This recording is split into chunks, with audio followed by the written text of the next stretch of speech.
how a pig farmer unleashed her rage and fed her workers to her pigs? This never-before-seen footage is one of the craziest interrogations you'll ever see. Hey, I could grab your hair and strangle you with it. Gosh, why would you say that? I don't know. I don't know. She's a fucking weirdo, and she held me over and laughed. I would like to see how fast my pigs could get rid of a human body. An officer conducting a search warrant for identity theft on a rural farm in Weimar, Oregon, stumbled upon evidence of a far more gruesome crime. He found the skeletal remains of a human leg just outside of a pig pen. Possibly human. As horrific as this discovery my. was, the true horrors hidden on the property were yet to be discovered. The farm was owned by Susan Monica, a former soldier who served in the Susan! Navy during the Vietnam War. After being honorably discharged, she purchased the 20 acres of land where she raised chickens and pigs. She often had transient people stay on her farm and work for her for short periods of time. Additionally, in 2013, Susan placed an ad on Craigslist looking for some extra help on her property. She was contacted by 56-year-old Robert Haney, a handyman and carpenter.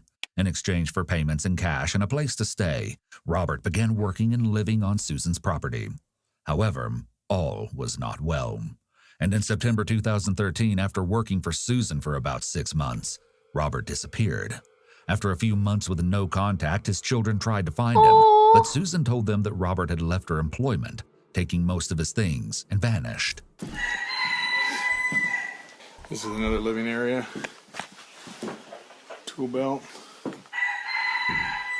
She claimed that after he learned that one of his relatives had been a victim of assault, he began drinking excessively before suddenly leaving. Hearing this was distressing, to say the least. But Robert's kids... Did I view the wrong Insta story, or did she change her top? I changed. And no, you are not banned, Thomas Welch. You are not banned. couldn't find anything to indicate that something bad had necessarily happened to him. In fact, they found very little trace of him at all. However, it was especially odd to them that he appeared to have left his trailer and dog behind on Susan's farm. Eventually, they filed a missing persons report with the Jackson County Sheriff's Office. But since Robert was usually paid in cash for his work, there was almost no way to track him down.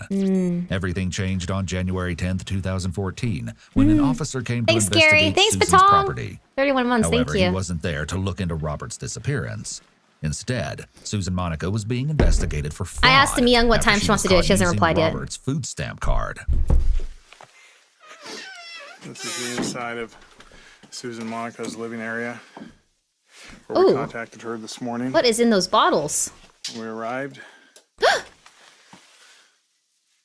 It was while walking along the back of her farm that the officer found the remains of a human leg, cut about mid-femur, lying just beyond one of Susan's pig pens.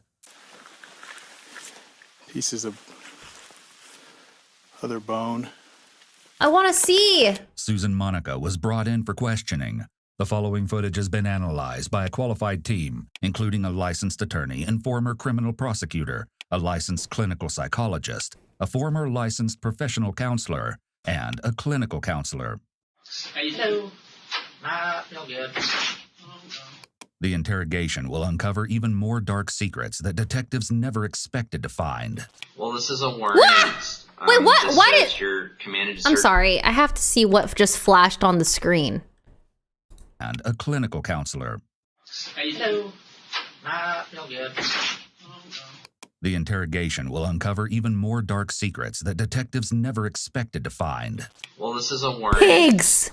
Just says you're commanded to search the property. Before the interview begins, Susan asked for the search warrant the officers first used to come onto the property to be read out loud. As you'll see, she has a very interesting reason for asking them to do this. And the lot number indicates you as the sole owner since 1999. And There you go. Say that again. the sole owner since 1999. Okay, we're done. That warrant is inaccurate, Okay. and so I figure if it's inaccurate, how do they put it? Any and all information received in a warrant that's not correct is Okay. not. Well, you know that I was talking to you about Robert Haney's Oregon Trail card, right? Yeah. Okay. And we talked about how, a little bit already, about how he had given you permission, you said, to use the Oregon Trail card 3.5 months ago. Something. Somewhere like that. Before he disappeared. Right, and he gave you the PIN number, which you had memorized. Yes. The interrogator is trying to establish a timeline of Robert's movements before his disappearance. This is always done as the timing of events is usually important evidence, and it's also done to see if the suspect's timing matches the evidence. And you had said that you had sometimes put up like the wanted, posting up a thing, a little Yes. help around here or Yes. there. And so after he moved to your property, of course, you got to know him a little bit better, which you talked about his drinking, and that he, every once in a while, he would flip out because of his drinking, most likely. Yes. But other than that, your contact with him was Minimal. kind of minimal. I wouldn't see him for a week at a time. Yeah. Michael Bales, who worked for Susan and lived on her property for a few months, Oh. came to speak with investigators soon after she was arrested. And boy, did he have a story to tell.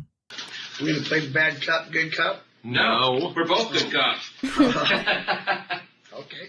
There's no reason to, right? Maybe if there was a reason, there's no reason. If we were going to do that, he'd be the bad cop. He looks like he could be dead sometime. Every now and then. Why is he so nervous? That's my middle name. Michael Ed Bales. Okay, this is just the audio backup. I'll just sit there. Do whatever you gotta do. He knows The something. investigators asked Michael how he Uh-oh. first met Susan in order to establish some background on how well they knew each other. A little I suspicious. met her through a friend, Brady. I don't even know his last name, but Okay. Brady is in a wheelchair up in Rug River, Okay. and he introduced me to her. She gave me a job. Okay. You know, I went up there. I was cutting wood for her. I had nowhere else to go, so I guess you could call me a vagrant or whatnot. Okay. And she was pretty nice to me. And then all of a sudden, she turned not very nice. And were you living up there? Yeah. How long did you live up there? Probably 3 months. Okay.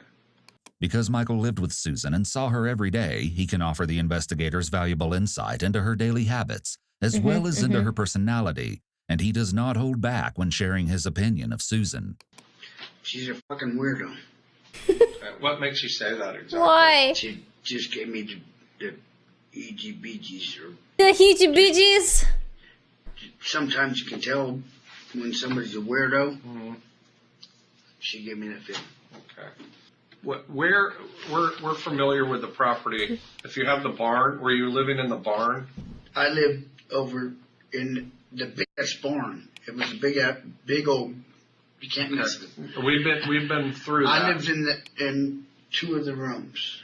Upstairs. That was my room originally, and then there was a TV that got put in downstairs. Gosh, it's So so then I moved down messy. Okay, and was That's Brady, where Richard lived too. God damn it! is it? Maybe we should get a photo Massive barn. of Robert. Do you have- That Robert, that's him. Okay, well, we'll just confirm it with a photograph. That's him. All right.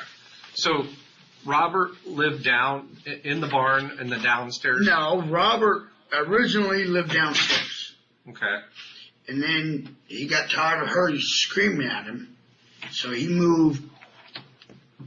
His trailer's way Right. I saw that. okay, way over there. Okay. And And then then he got tired of her screaming at him.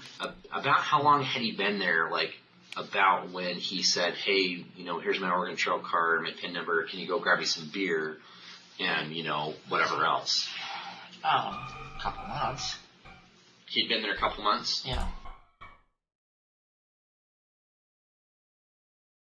I'm gonna go see what that screaming was. 1 second.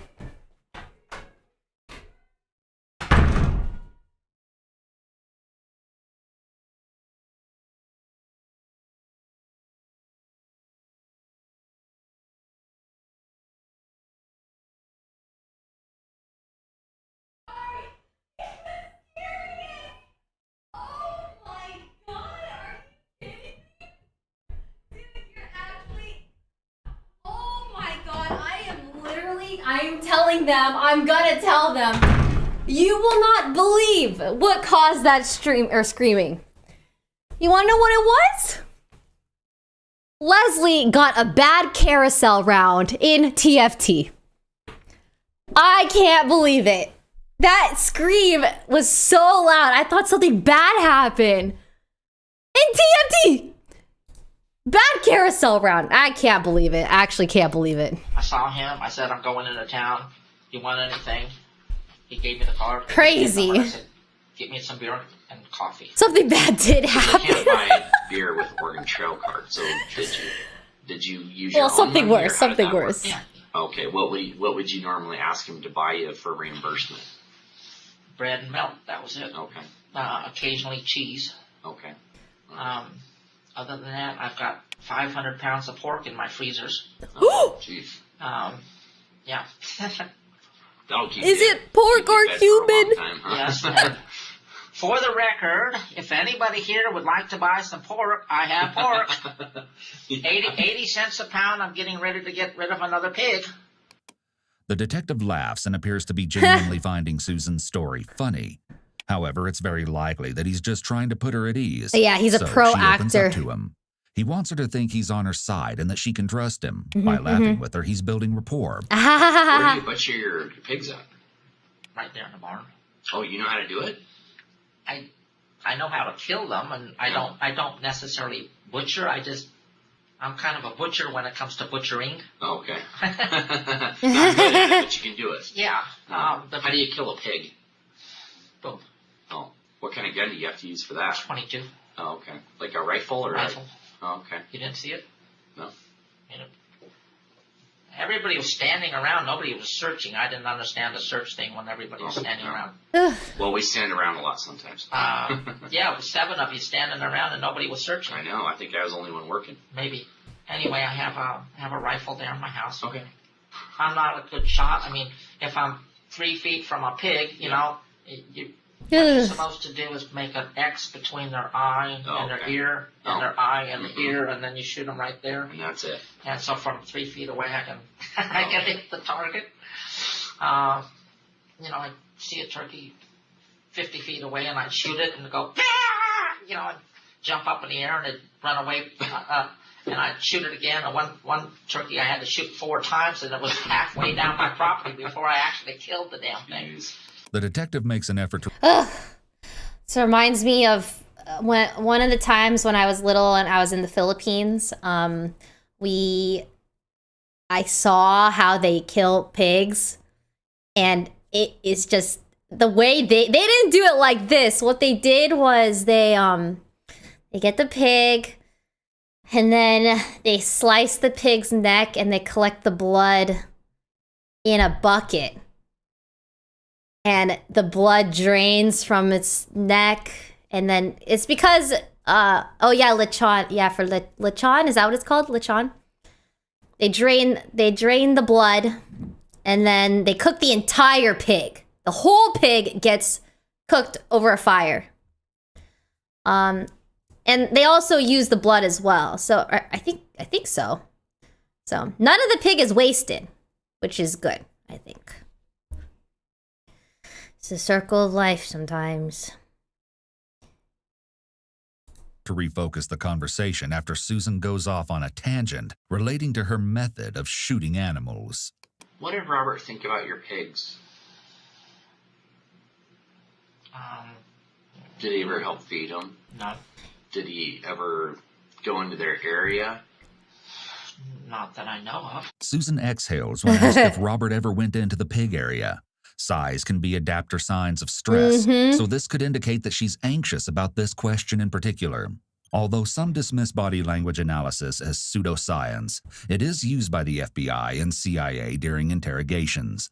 When the CIA is interrogating an individual, they look for clusters of 3 or more indicators that occur in either quick succession or all at once.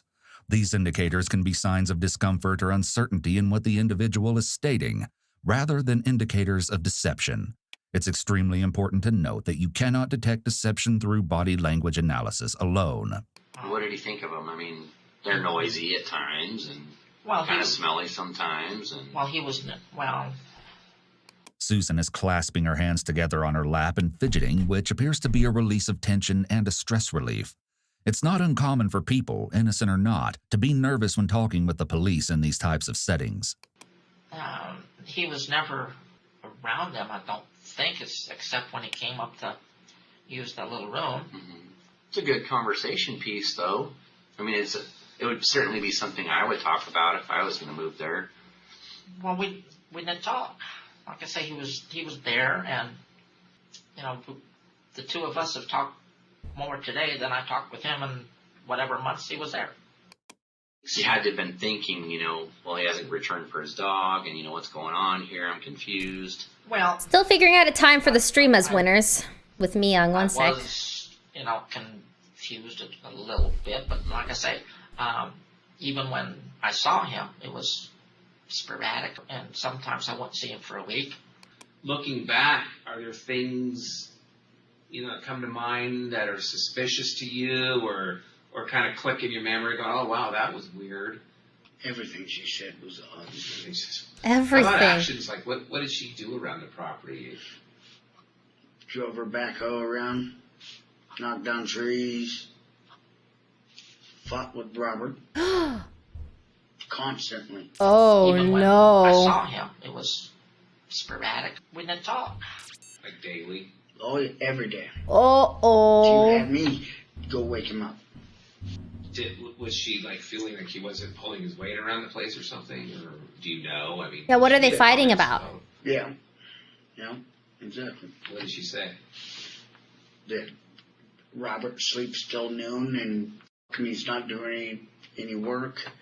Besides Michael Bales, Brady Murray, one of Susan's neighbors and friends, also came to speak with investigators.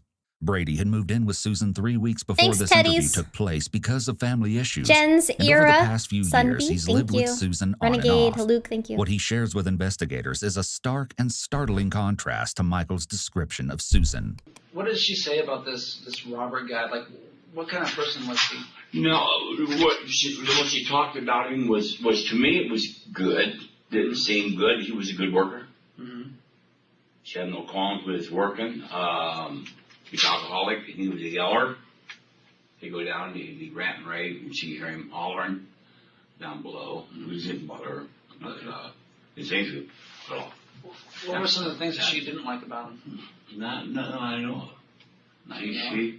She kind of liked his work. I think she, but she don't talk, really good, and that's somebody really good. She.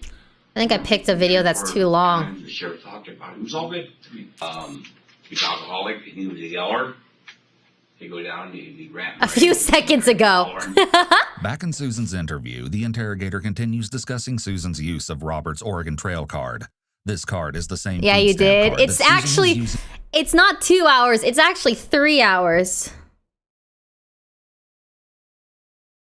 Hold on. Myung is.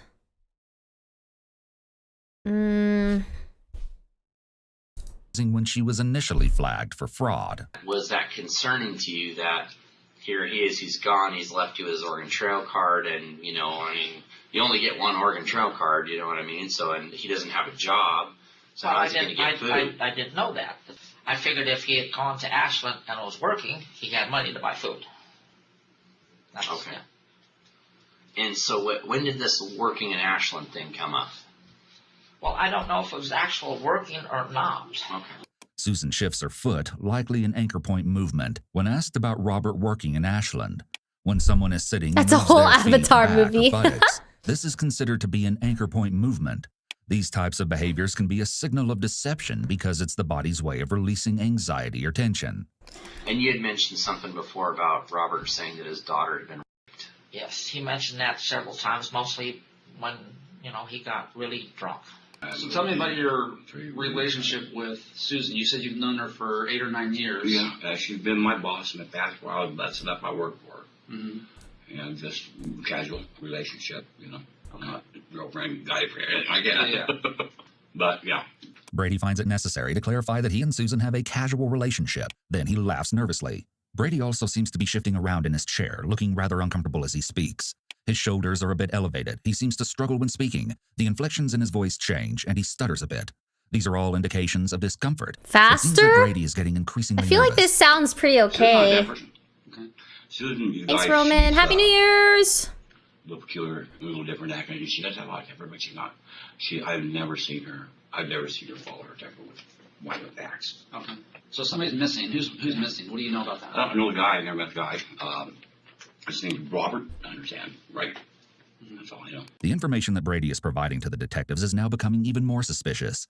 It seems like he's really trying to emphasize that he knows nothing, as well as distance himself from Robert and what happened to him. What do you know?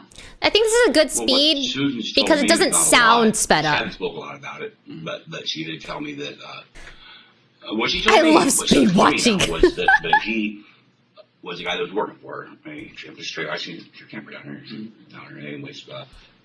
And he had told her, I guess she was drunk, real bad drunk, that his daughter or sister, somebody got, and he was gonna go take care of it. Okay, she said he's missing. So, okay. She can't talk about it with me. When talking about the story Susan told him, if you look at Brady's hands, they're ahead of his words. This kind of mismatch indicates the brain in fight or flight mode. There's Really? something about discussing this that's causing Brady anxiety. He left all of his possessions behind that you know of? Yeah. And that was strange to you? Well, like I said, he had left with somebody, Mm-hmm. so I was under the impression that he was doing something in Ashland. He had told me, he had mentioned to me one person in Ashland where I might actually go with him to do an engineering job. So what do you think happened to Robert? Skip to 1 hour, 30 minutes. What's your gut feeling on it? Everybody has their own opinions about things, but what do you think? The only She moves both of her feet when asked what happened to Robert, likely anchor point movements indicating anxiety and possibly deception. However, it's important to not rely on one indicator as proof that someone is being dishonest, because a single behavior could be explained away. when Bobby had told me that his sister usually got a call a couple times a I would week. feel weird skipping. That was when I first kind of thought in the back of my head somewhere that I kind of like if seeing he them at least panic, went you to know? take care of business, with the thing, that he might have gotten the short end of the stick. Mm-hmm. And that was, like I said, just the back of my head. I had no idea. I couldn't understand after all this time.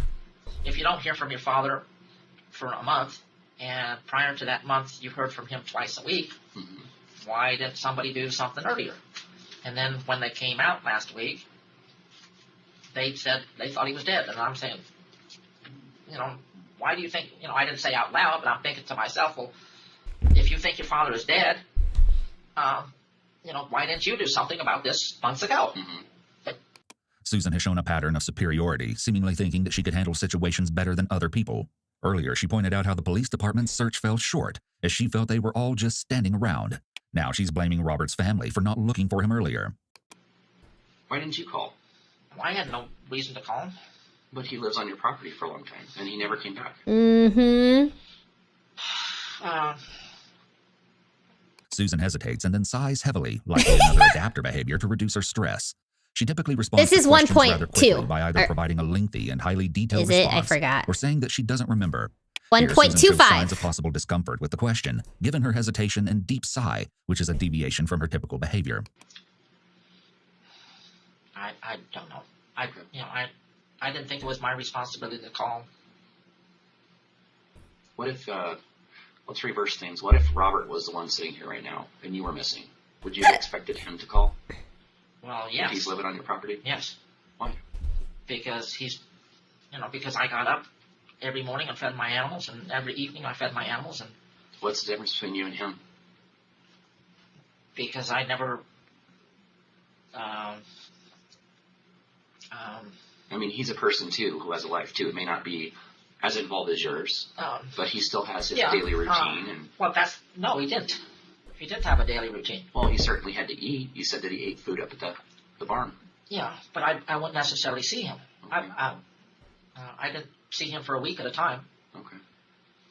and But you would expect that he would report you missing after 3 months. well, probably after a few days, because my pigs would be making all kinds of noise, and Susan, so they found a leg by your house. Seems to be an ankle, a foot. Susan, we found a leg. a leg. A human leg. Yes. When someone repeats a question, this can sometimes indicate deception because the person is trying to buy themselves some time to think. She doesn't appear to be surprised or shocked about this news. However, it's possible that limited facial expressions are typical for her, or that she's good at hiding her emotions. Ooh. Susan has gone very, very still here. This is called the freeze response. It is part of the body's autonomic nervous system fight, flight, or freeze stress response. Freeze! This type of freezing is often a reaction when someone perceives a threat. Though they aren't moving, the person experiencing a freeze response is Susan, often why extremely didn't you get alert. rid of the evidence? I think it might be Robert. Yup. Don't know. Who could it be? Who could it be, Susan? No idea. Do you think it might be Robert? I guess I should ask where it was. If it was down there by his trailer. No. It was right next to your place. Just a few feet from your place. I don't know then.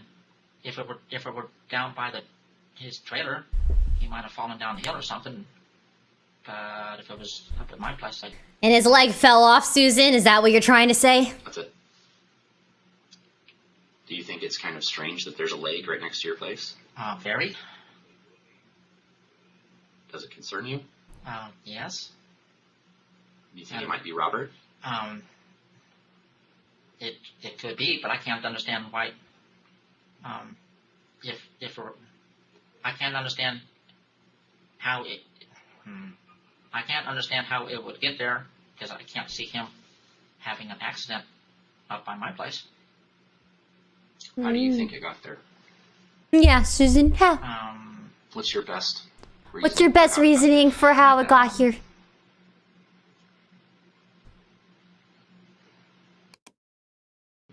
I have no idea.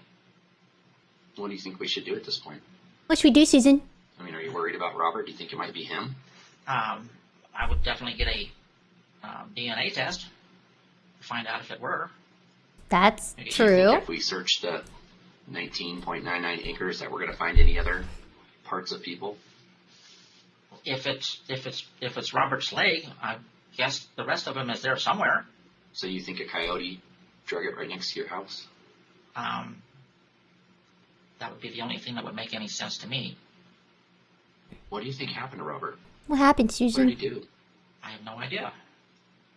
Did he do something to you? No. You know, you described your property as this, what I envisioned when you were describing it, a really peaceful place. Yes.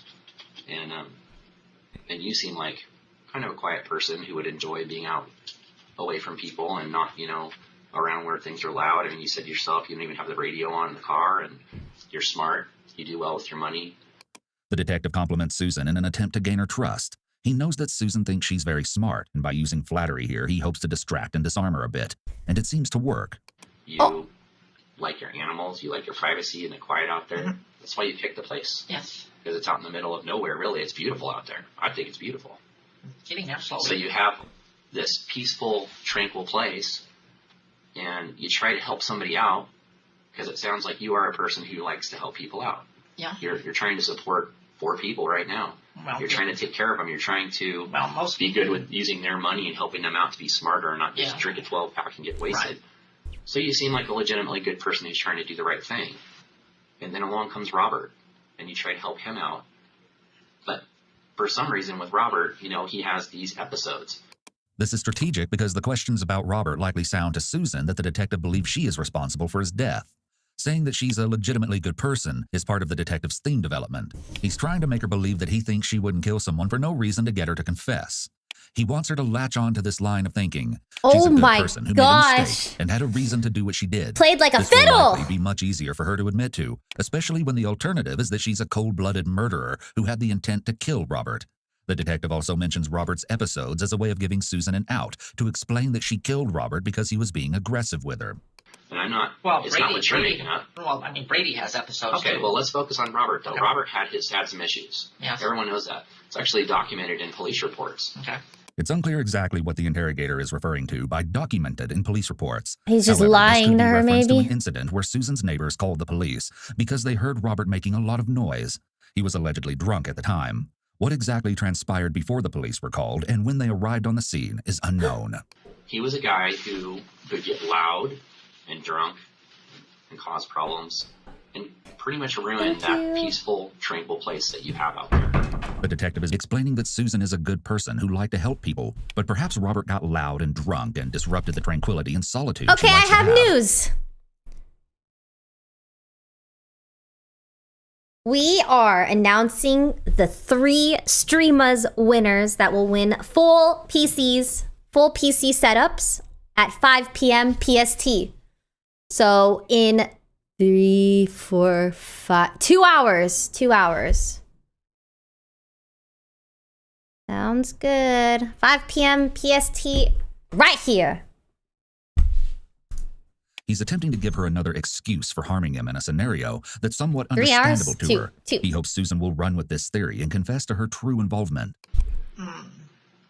And I'm guessing that that's what he did at times. Well, he did that at times, but he was the only time that I was disturbed by him. How do you sign up? The competition's when, over. He was making a whole bunch of noise. But you went and talked to him, right? We did throughout What'd you guys December. talk about? I mean, you must have certainly, what I would have done is say, hey, you're living here on my property. It's exactly what I said. You're living here on my property. Yeah. You don't need problems with the neighbors. Keep it down or leave. Get out of here. Well, What'd you tell him? What'd you tell him? the same thing, but I didn't say he had to go. I just said be quiet. I know. Because they But would it didn't stop with that. Well, that was the only time that I really heard him. All right, well, we know of other times. Well, I don't. The detective is trying to plant a seed of doubt in Susan's head by making her think they know about other instances, leaving her feeling unsure about anything else they might know. In Brady's interview, he goes on to say something completely unexpected that shocks the interrogators. I can't imagine her. Okay. I really can't imagine her doing it. Okay. Dude, I don't understand. The murder or this guy's missing. The murder. You guys are. Brady appears to possibly be intoxicated and is rather incoherent at times. He describes the situation and investigation as a murder, something which he isn't supposed to know. The detectives jump on him immediately about his use of this term, as they never mention murder to him and want him to elaborate on this possible slip-up. What do you mean by Well, murder? to kill somebody or somebody missing there. I can imagine her doing it. So tell me about Robert. How? Oh yeah, wait, don't they? Wouldn't it be like on the news and stuff? Like he's been missing. He was a cool guy. Cool guy. How long were you around him? Couple months. Couple months. Yeah. I only knew him for a couple. As a matter of fact, I owed him $10 Okay. and stuff, so I'm never going to be able to. But he always told me. Every day. I hope my kids can get my stuff because I think she's going to kill me. What? Told you that. Yeah.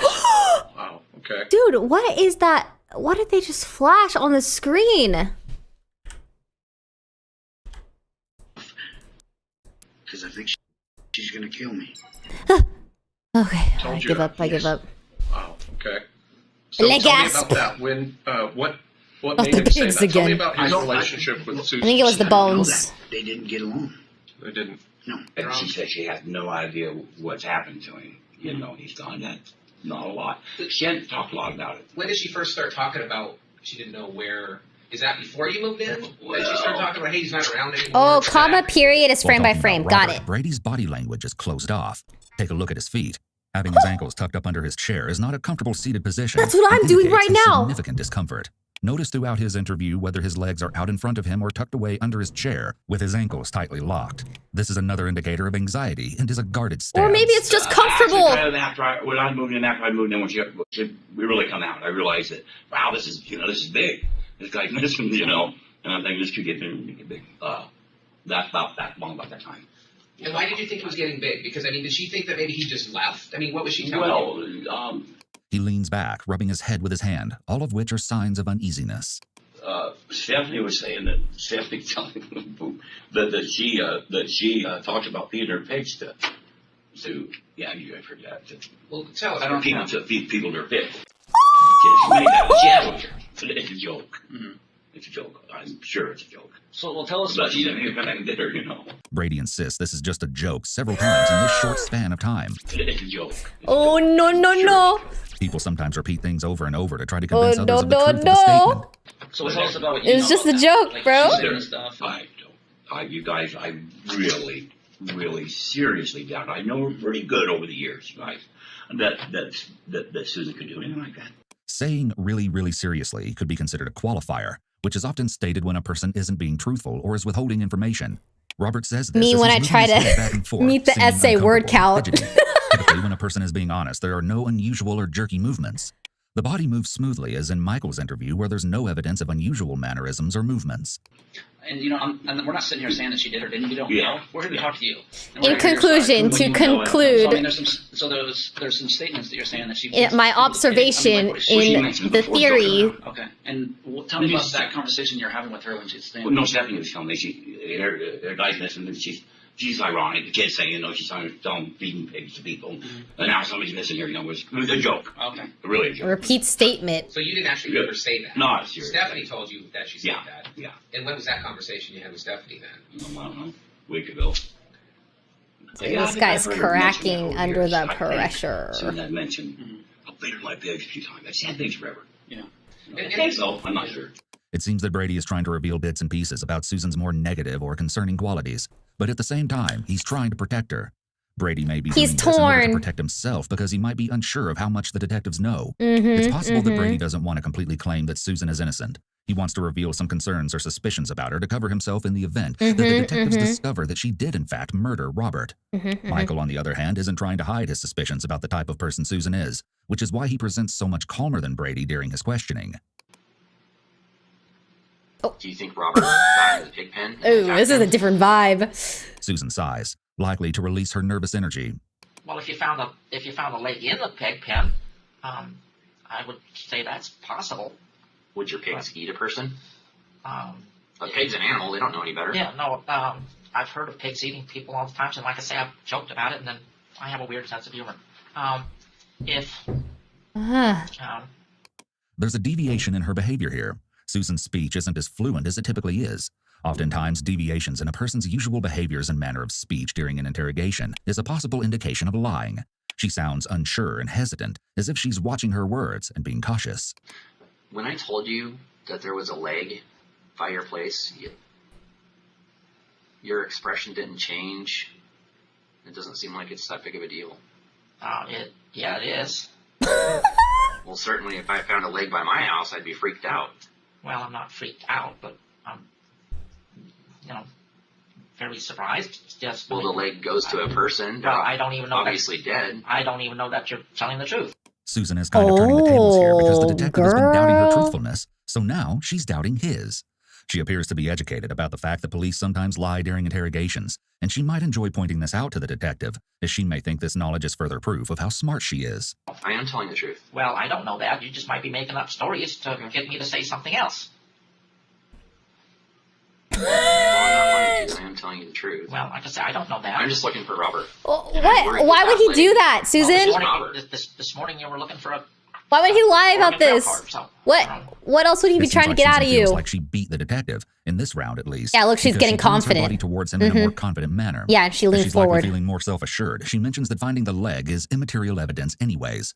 The detective then cuts the conversation, as he likely doesn't want any tension to build, nor for Susan to build up confidence. Sure enough, when he returns, he makes small talk about Susan's sandwich to diffuse the tension.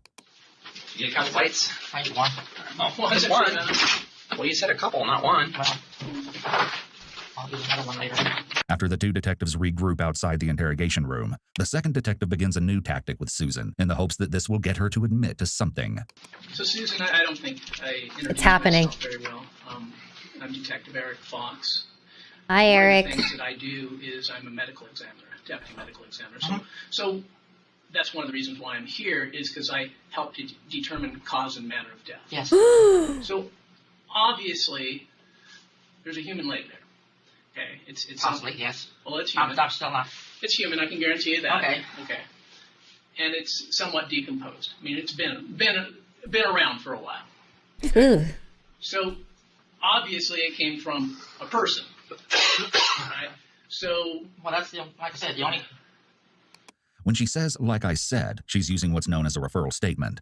This is often done to help build credibility. The more someone says something, the more believable it becomes because each repetition lessens our disbelief. The only logical explanation I would have is if it were somewhere other than in the pig pen, right.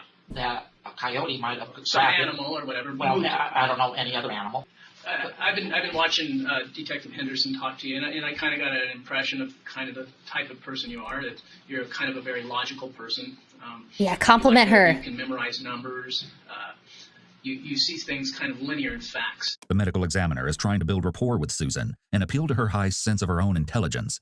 He also tries to normalize her lack of reaction to the news of the leg by saying she's very logical and linear in her thinking versus her being a sociopath or guilty of killing someone and feeling no emotion about it. This is an attempt to get her to open up to him. You know, you into Star Trek at all?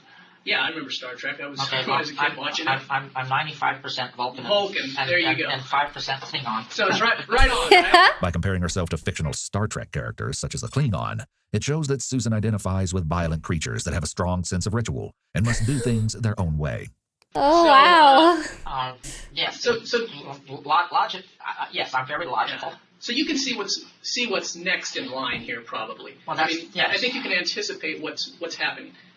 Like you said, human leg. Yeah. By your house. Right, the only logical explanation would be, you know, that okay. Uh-huh. To go in the other direction. If I had killed him, why would I leave him out by my house? Right. Well, there's always kill somewhere else, leave somewhere, bury somewhere, and then an animal moves from that location. I mean, that's always possible too, right? Had you killed him. Yeah. So that's possible. Susan begins to appear more uneasy and anxious when discussing the possibility of her killing Robert. Perhaps just mentioning killing him created a fear response in her, as you can hear her breathing become more labored. As well, she's fidgeting with her hands and her voice is shaky. These are all adapters to try to calm oneself down in a tense situation. So no matter what, something had separated this leg from the main portion of the body, and it moved it towards your house. Right. In his interview, Michael sheds a bit more light on the state of his relationship with Susan and how it deteriorated. Because I had gotten upset because she started screaming too much at me. I've been married. I'm sure you guys are married. I don't deal with that very well. I said, go fuck yourself. And I moved out. And then I went and talked to him that same day. Last words I said. First of all, don't get married if that's how you're going to treat your partner. That's crazy. What the? Ew. I'm out of here, bro. I love you. I shook his hand, and he said, dude, I envy you. I wish I could move out of here. She's going to kill me. And, well, apparently she did. The other thing that I was kind of interested in, Susan, is here's a person that came to your house and is now clearly missing, and you hadn't seen him for a while. Yes. Are there other people that have came to your house and unexpectedly left their property? Yes, he said that to Susan, but he was inferring that he didn't like being When Susan is asked if other people yelled have gone at like missing from that the property, in his she makes marriage. a couple anchor point movements, such as shifting both feet. She also brings her hands in closer together, which could be a sign of anxiety at this question. Remember this part, because this question about other people disappearing on her property becomes sickeningly important later. We got to narrow in the identification. So, obviously we've got to take this and get DNA and make a comparison. I'm making sure there's nobody else that we might have to try to make a comparison. I don't want to just assume that this is Mr. Haney. Right? Yes. No, the last person to stay at my property was over a year ago, and his name was Tom. He's a Oriental guy. Did you feed him to the pigs, Susan? He went somewhere. Where did he I heard go? from him 2 or 3 months In the ago, pig's and he was digestive thinking tract. about moving back to my place. Okay. So Pond still exists then. He's not disappeared, he's not deceased on your property somewhere. Well, you have to find him, don't you? Well, yeah. Oh my gosh, her inner demon just came out. My stupid sense of humor. Right. What have they told you about this missing person? No, I don't know much about it. They just get the heebie-jeebies. Have I seen this before? Wait, have I watched this a long time ago? Why did that feel familiar? Have I seen this? Does anyone know? Maybe a JCS video on this story? Her actual intrusive thoughts won. Deja vu? Oh. And too many crime videos, I guess. When you guys have thought about it, it freaked them out, didn't me that much. The detective confronts Brady and he ends his response with an awkward laugh and continues with the jerky body movements, demonstrating his discomfort. Brady's inopportune laugh could be his way of self-soothing or making light of a situation where he feels uncomfortable or nervous. I don't think so. They're a little more serious. They don't know Sue like I know her. Have you guys Sue that's all bleeding? Then she's worked for the city and worked for people, you know. What city And does she she's work good. She's a good body. She's a good person. Mm-hmm. She's peculiar, you know.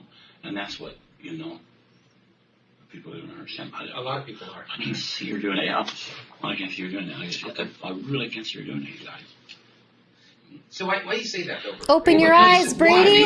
Yeah. Well, why I say that? Why I say You're that? blinded by love, Brady. I mean that, but I think that now what she told me, I don't know if you guys have looked at it, I'm sure you have, but she's adamant about him telling her that someone was his daughter. He was crazy drunk about it and screaming and hollering several nights, I'll kill him, I'll kill him. No, that's what she told me. And he was crazy about it. It's his daughter. So he's screaming, yelling. I mean, did she ever say anything about them Aww. having domestics or fights or anything? No, she got along with him pretty good, I think. I think she got along with him. She said he's a good worker.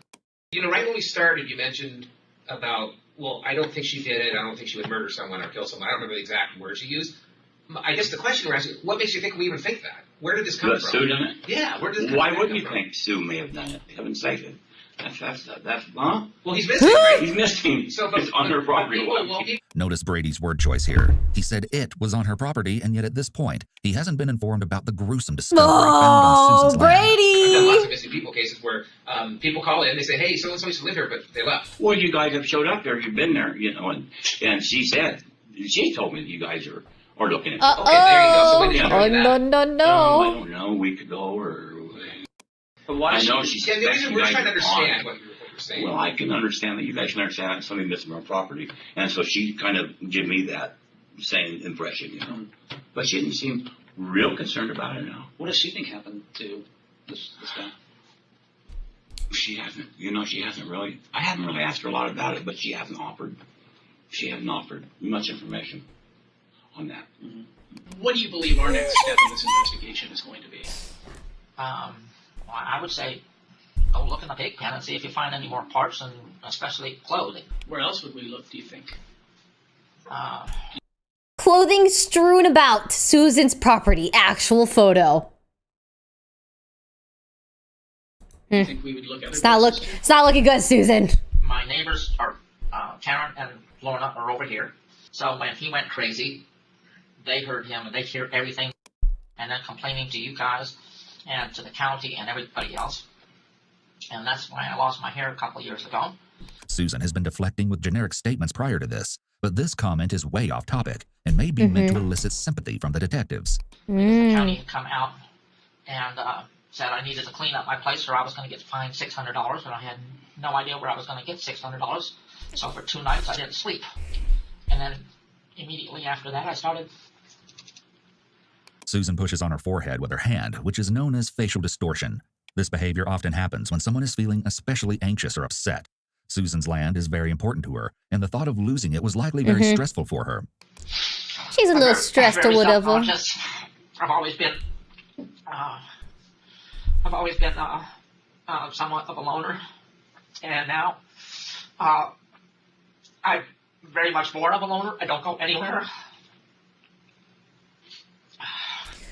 Since shortly after this happened, I have not been able to look in a mirror. For the last 2 years, I have not looked in a mirror. I take a cloth, I wipe my face. I've not been able to take a bath in 2 years. We can't say for certain if this is true, but the information Susan is providing here could indicate that she might have begun to mentally and emotionally decompensate 2 years ago when she began losing her hair. Abandoning hygiene is an indication of severe mental and emotional problems. And then today I go ahead, and you people won't let me go down and relieve myself, so I'm walking around for an hour and a half and my pants. Susan refers to the officers as you people, showing her disdain for them, and it's a sign of disrespect. Notice that both officers are sitting leaning forward towards her with their elbows on their knees. They're trying to get Susan to mirror this position, which is often seen when someone breaks down and confesses. This position is a sign of resignation.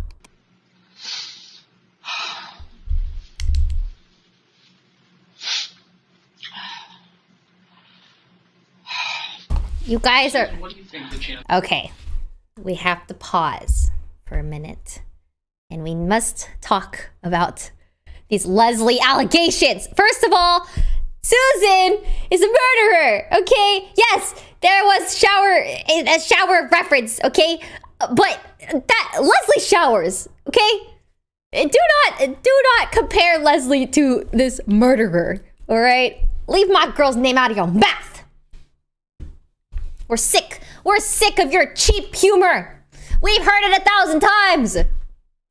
Leave her alone. Chances are we're going to find the rest of Robert. When Susan finishes her story about her hair, the officers have no response to her whatsoever and just dive right back into the facts of the case and questioning her. It's a little surprising that they offer I'm a no empathy towards Lesler. her after her long-winded And story I about how shower. badly she feels about herself.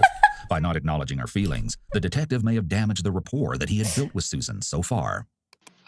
The only place that I would be able to say would be if it were in the gully between where his stuff is and the trailer. He might have fallen down. But you guys have been down there. I was down there. I never saw anything. Susan, have you ever fed your pigs any other animals before? No. A couple of weeks ago, I went and made some stew when I had put the bones in the liquid to add flavor to it before I made the meal. Ooh, that's burnt, Susan. When they eat the bones like that, do they crunch them all up? Most of the bones. I know there's a big skull out in the back pen Of what? of one of the pigs. Pig skull? Yes. So they didn't eat up the skull then? No. So Well, if a human ended up in there, then it's not likely they'd eat up the human skull then either, would they? Well, a pig skull is a lot bigger. Mm-hmm. Back to like the start the- here. Susan, our intention is to go The, find the rest of this person. Yes. And we're going to search Yes. until we do find the rest of this person. And then we're going to compare. You know, we're going to make sure that the parts that we find do belong to the same person, and then we're going to get DNA, and we're going to compare and make sure either it's Robert or if it's somebody else. She is We need to know stressed. If you have any knowledge of anything that happened to him, that now would probably be the time to tell us. It's time, Susan. When there's a delay in responding, this can sometimes indicate deception. A pause is appropriate when a question requires thought. However, other questions, like whether Susan knows what happened to Robert, should be easy to answer. How do you watch if she these by didn't have anything yourself? to do with it. Sometimes, Susan. I don't feel like I'm watching it by myself because of you guys. So if I could never watch this alone, ever. I would be too scared. But it feels like we're watching it together, so it's a bit more comforting.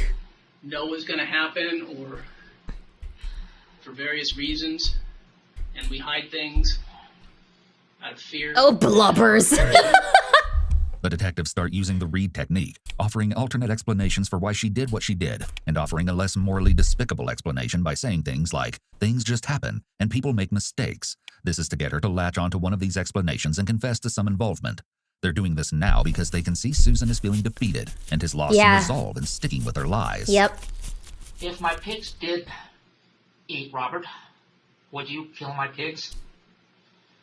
Well, I don't know. That's something we'd have to look at. This is an odd question, and possibly Susan's way of deflecting the suspicion away from herself. I mean, that's crazy. That's crazy. However, it's possible that this is another example of Susan's black and white thinking. In her mind, killing the pigs would be wrong because it's not their fault that they ate something in their pen.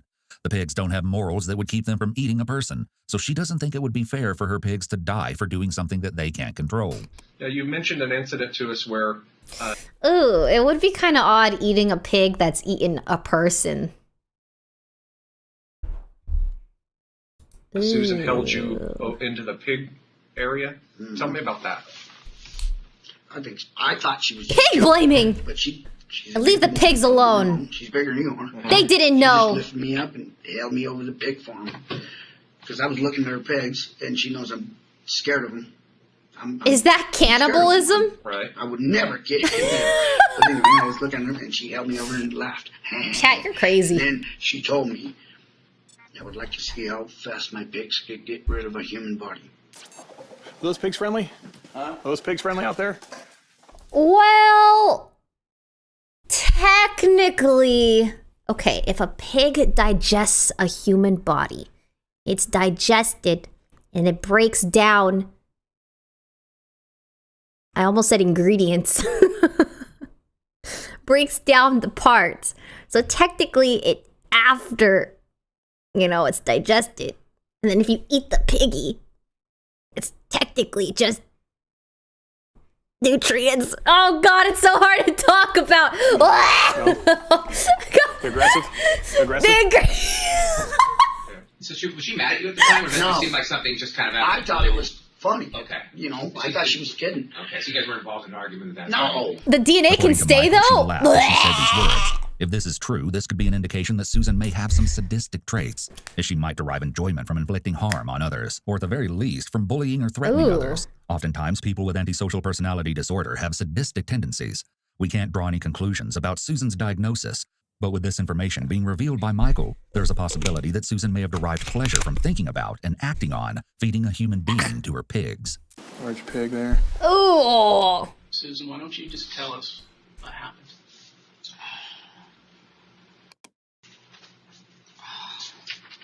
Note that Susan uses her drink to stall as she speaks and then begins to sigh heavily. She first raises her hand to cover her eyes when she's asked to tell the detectives what happened and does it again now. When detectives see all of these things together, especially the eye blocking, it can be a sign of deception as the deceptive person doesn't want to face the reaction from the other person. Everything that I told you was the truth. Up until about a week after Bobby had called me. Here we go. I don't It's know time. But sometime about a week after Bobby had called, I went down. Uh-huh. He was like half eaten. He was By what? by the pigs. Okay. He was like half eaten by the pigs. It was early in the morning. Okay. I'm gonna take a guess. I'm going to assume the detectives are gonna be like, well, that can't be true because by investigating the leg, we know that he was cut in half with a saw.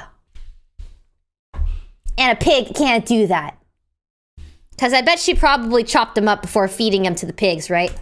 That's what I think they're going to say. I saw what had happened. His guts were all over the place.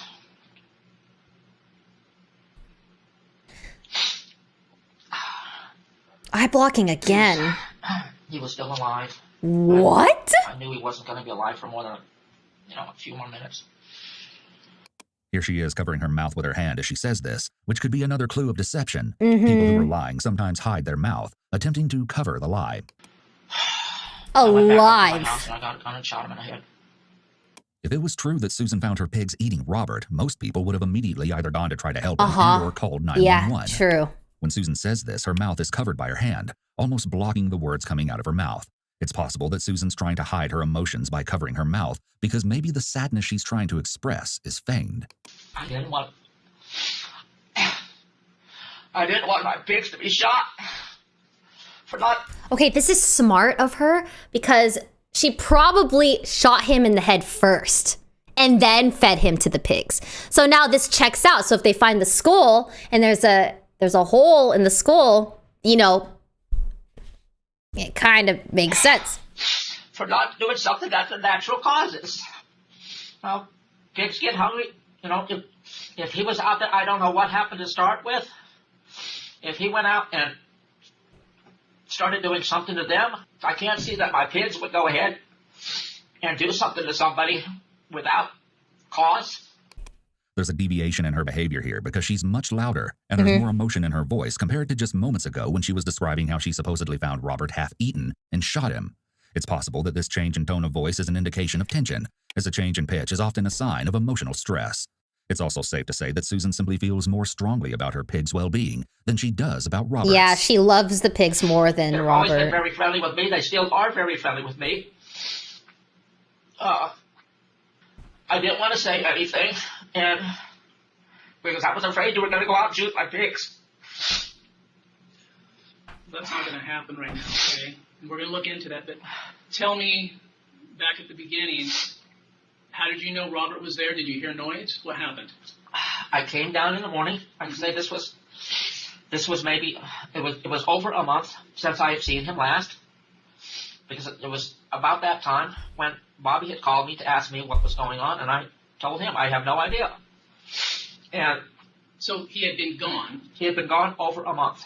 Okay. He had been gone over a month. I came down to feed my animals, and I heard this moaning and stuff. Did you hear screaming? No, not really a scream. Just moaning. Moaning more, yeah. And his guts were out, but he was still alive. Again, she covers her mouth as she says he was still alive, possibly signifying that she's not telling the truth about this. Touching one's face is also a self-soothing technique. And how did you know he was alive? I could see his arm moving. And was he still moaning? Yeah, it was moaning a little bit. So what'd you do then? I feel like the pigs would have to be incredibly hungry to eat a live person. They were doing their thing. They're just, having lunch. Story's not checking out, Susan. They were having breakfast on him. And I could see that, there was no way he was going to get to the hospital and live. I didn't think he was going to live more than a few more minutes. Did he say anything to you? No, he didn't say anything. He was just moaning. So he went back into your house. I went up and got my rifle and I shot him in the head. How many times? I don't know. More than once? I don't know. The not remembering is very unusual. When someone has a selective memory, this can sometimes be a deceptive indicator. However, it's difficult to prove that someone is lying when they say they don't remember. It seems as though Susan doesn't want to admit how many times she shot Robert. If she admits that she shot him multiple times, she may be concerned that will make her look more guilty. I have no idea. So you're sure you did it once? Yes. But you're not sure if you did it more than once? I don't know if I did it more times. I don't know. So after you shot him, then what happened? After I shot him. Did he die immediately? Yes. And then what'd you do? I went and fed my other animals, and I just left him there. And so, as far as you know, he was never moved from that big place. What reason do you think that I have no idea why he would go in the pig pen. I have none at all. Susan begins answering the detective's question before he even finishes asking it, which is something to take note of. When suspects take either too long to answer a simple question or interrupt to answer a question, it could be because they're not being honest. Answering too quickly shows an overeagerness to tell their side and defend themselves, while a long pause shows the person is carefully considering the answer they want to give, or concocting a lie on the spot. Ugh. Were you angry at him when he came back? I didn't see him come back. I was angry at him and angry at him and my pigs for what happened. Leave the pigs out of this. This is your fault, Susan. Is that going to be right by the... South of the barn. South of the barn. South of the barn. Pretty close to the barn? How close do you think it was to the barn? Where his body was?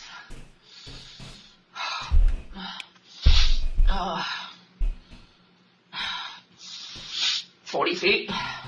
And so what happened, after you fed the rest of your animals and then checked to see, obviously the pigs are going to do what they're going to do. You can't stop them. Right.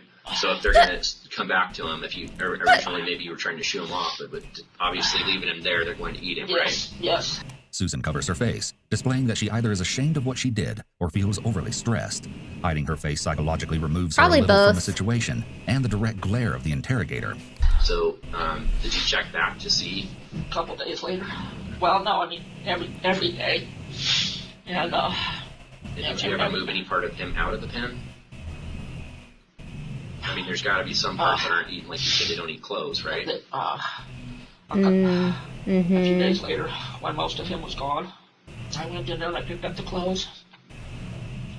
I picked up the few parts that were left. And what was left? Oh, the sound? It's the vacuum. Is it too loud? It's a chainsaw! Skull and an arm, and I'm not sure. I know there was the skull. If you go back out to my barn, And when you go, let me draw you a little picture. What's left of him is in a couple of plastic bags right there. Okay. Susan appears to be at least somewhat bothered by picking up Robert's remains. The fact that she left his body there for 2 days could suggest that she wanted the pigs to destroy the evidence. Where did you shoot him at? I shot him in the head. I did not look to see where I was shooting him. I just took the rifle out and shot. Was he laying on his back, his side? On his back. So most likely anything would have been like. I don't know. I didn't look. Oh I didn't my look. gosh. I saw him empty his guts laying on his back. I knew there was no way for him to be alive more than a couple more minutes. I went up to the house and I got my rifle. I just went like this. I just turned my head and I shot. And then I didn't see any more I didn't see his arm move or any more moaning, and I left. Did you ever think it was possible that maybe if you got an ambulance there, they might be able to do something for him? No. I didn't think he was going to. There was no way. I mean, an ambulance takes half an hour to get to him. There was no way he was going to live more than another couple of minutes. And I did pretty much the way I do everything else. I did not like to see an animal suffer. I did not like to see him suffering. Comparing Robert to one of her pigs suggests that she has difficulty understanding social norms, as it's not socially appropriate to compare ending a human's life to ending a pig's life. The bag that has the skull and the other few remaining parts in it, did you ever try to destroy those at all, or did you just put them in the bag? No, I couldn't think about anything. The burn barrel's right there. Okay. And the clothes are still in there? They're burnt up. Right. Was there anything else Oh, that you might have burned gosh. up? Maybe a wallet might have been in there, you don't know? I don't know. I didn't go through his stuff. Are the ashes still in there, or did you? Yes. No. No. I haven't emptied the burn barrel. It's half full of ashes. Were you worried using his card though, after you knew that he was dead, that you would get caught? No. I didn't really think about it. Susan, I'm a little concerned on this. Yeah. And I appreciate you being honest about what you've told us. If there's a piece here missing, it seems to me. That here's a person that never goes into that pig pen. I don't know. Never feeds those pigs. I don't know. And then he ends up in there mysteriously. I don't know if he ever, like I say, Did he come after you and threaten you? And something happened, Susan? No. He never came after me or threatened me for any reason. Did he do something to you or no. a place that caused you to do something to him? No. He never did anything to me. The only thing he ever did to me was make a big mess. Right. And I'm not shooting somebody because I made a mess. Because you got to see through my eyes that this story seems convenient. I have no idea. I have no idea. I have no idea how he got in there or why he would go in there. I don't know. Did you ever hear her make threats toward Robert, like I'd like to kill that guy, or I'm gonna do this with him, or that? Yeah, I heard her say, I will shut him up. And I don't know if that's a threat, but she shut him up, I guess. So he never threatened you, never came up in a drunken rage, come back to your house mad about somebody stealing his stuff or doing anything of that nature? No. The detective is presenting Susan with possible justifications for her killing him. Because you have the right to defend yourself. You know that. If something happened to you... No. If he had come up to my house and threatened me and I had shot him, I would have called you immediately. What? Are you frightened of the pigs? No, I'm not frightened at all. I've never been frightened of them. I had a 940-pound pig, and he would kill me in a minute if he wanted to. But he was very gentle. When he was about 400 pounds or something, I walked by him, and I was scratching the back of his neck. And he hit me with his head and put a cut in my leg right here. That's the only time any of my animals have ever hurt me at all. And he was not being mean. He was not being mean at all to me. He just twitched his head and he went 3 times or twice. But I did it. He just put a little cut in my leg and knocked me down. Oh my My gosh. kids are not mean. Although covering one's mouth can be an indicator of deception, it's possible that this is not the case for Susan. This may be a typical behavior for her when she's feeling emotional. It's possible that she wants to appear strong, and she may feel that showing emotion is weak. By covering her mouth when she's upset, she may be trying to create a barrier between her and the detectives as a way to hide her feelings from them. The fact that she's covering her mouth while she tells the story about her pig hurting her lends support to the theory that this is her attempt to hide her emotions, rather than to cover a lie, as it wouldn't make sense for her to be dishonest about getting cut by her pig.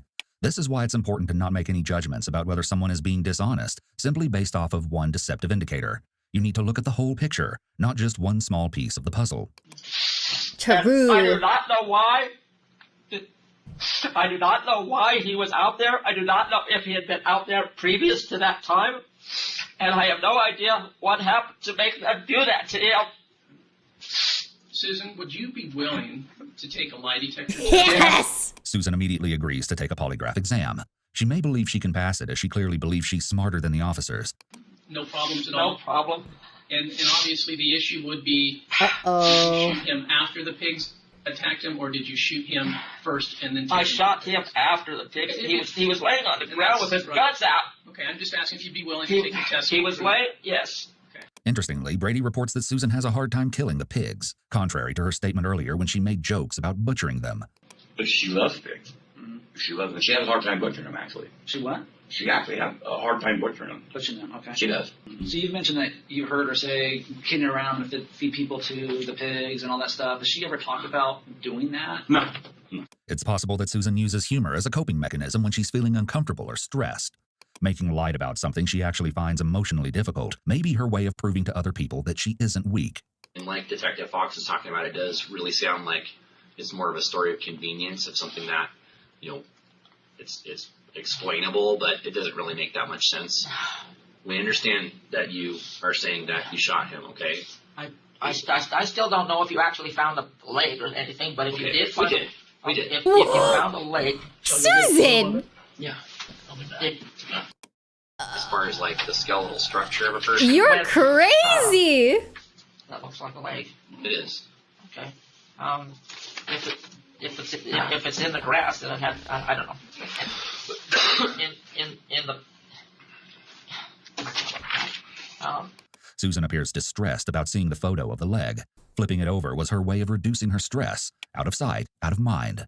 This avoidance behavior is similar to her story about how she didn't go check the pig pen for a couple days after Robert was killed. Instead of coping with something difficult, someone with anxiety may choose to avoid certain things or situations. I could not look at him. So all I heard was a little bit of moaning, and one arm was moving a little bit. And you also just mentioned that you didn't like it when if you had a pig out here in the barn, you wouldn't be able to shoot them humanely. Yes. Right. So it was important to have a good shot on a pig so that it doesn't suffer. Yes, but So when you- Robert, I mean, there's a human being laying there. I understand that. I understand that you didn't look from what you're saying, but did you at least place the end of the muzzle close to somewhere where you thought that would be a humane shot? I was probably maybe a foot and a half from his head. The end of the barrel? Yes. Okay. And was there a reason for that? Well, I couldn't look at him and take aim or anything. He was laying there. I was standing here, and I went like that, and I pulled the trigger. But you made sure that the barrel was pointed at his head. Yes. Is Susan, it possible sit down. that we might find someone else out there or remains from another person on your property somewhere? Is that possible?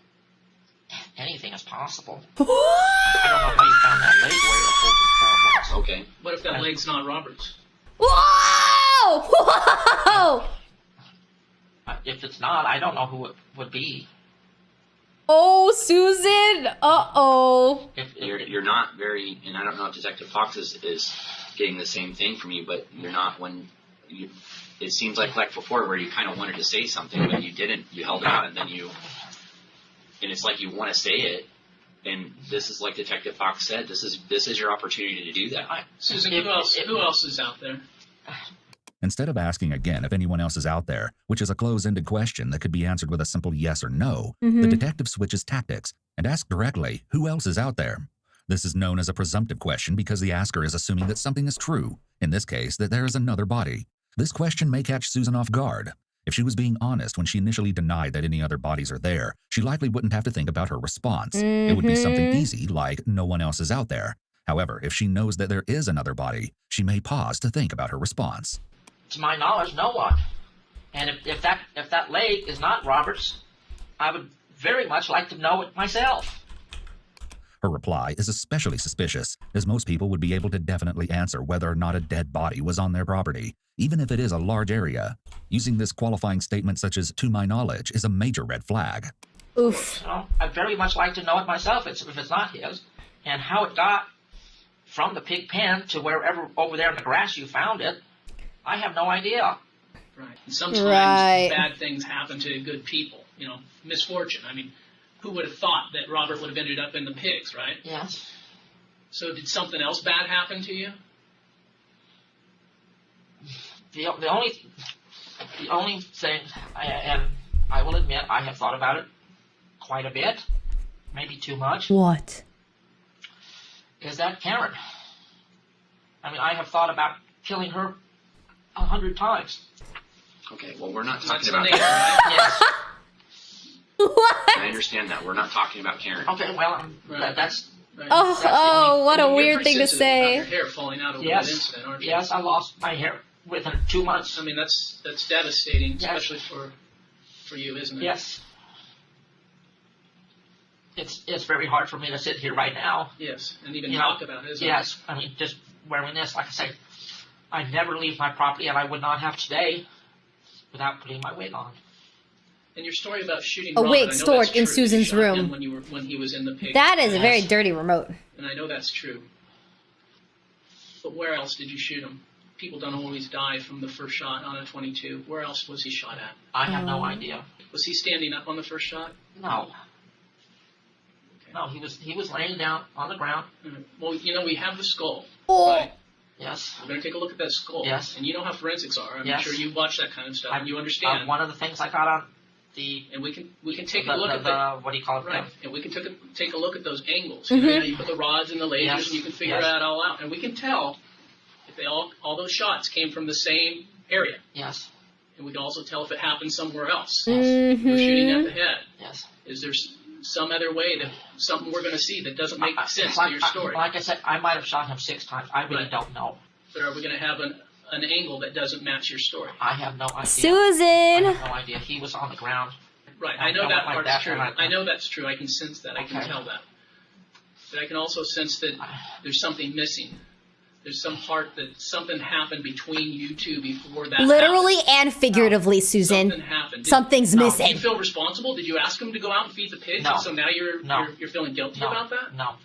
I do not. Did you request him to clean up something in No. the pig stand and No. now you feel guilty? No, I feel guilty in the fact that he was lying there and I shot him.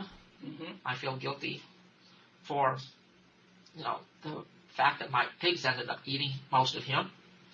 I do not feel guilty for, Huh? For what?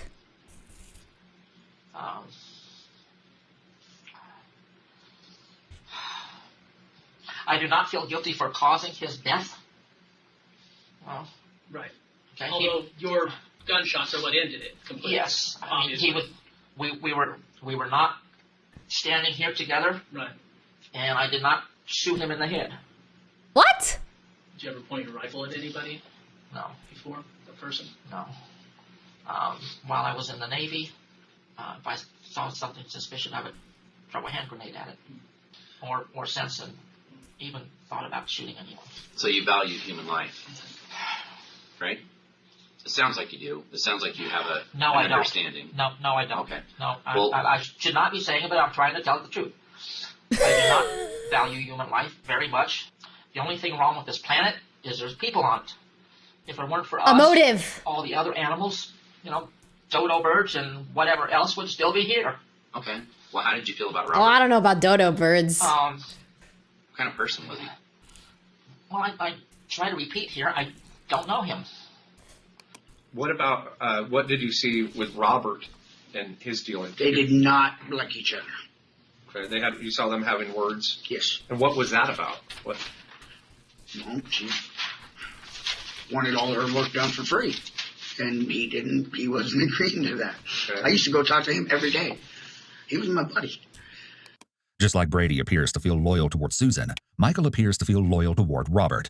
This could explain why Brady and Michael give such different accounts, not only about Susan, but about how Susan felt about Robert. This doesn't necessarily mean... I'm just kind of curious if this Michael guy was also living. Maybe I just don't know the time frame of when he was living on the farm as well. But like, how did he not hear anything? How did he not see a body in the pig pen? You know, he does seem super innocent, like he doesn't know anything. That they're lying to detectives.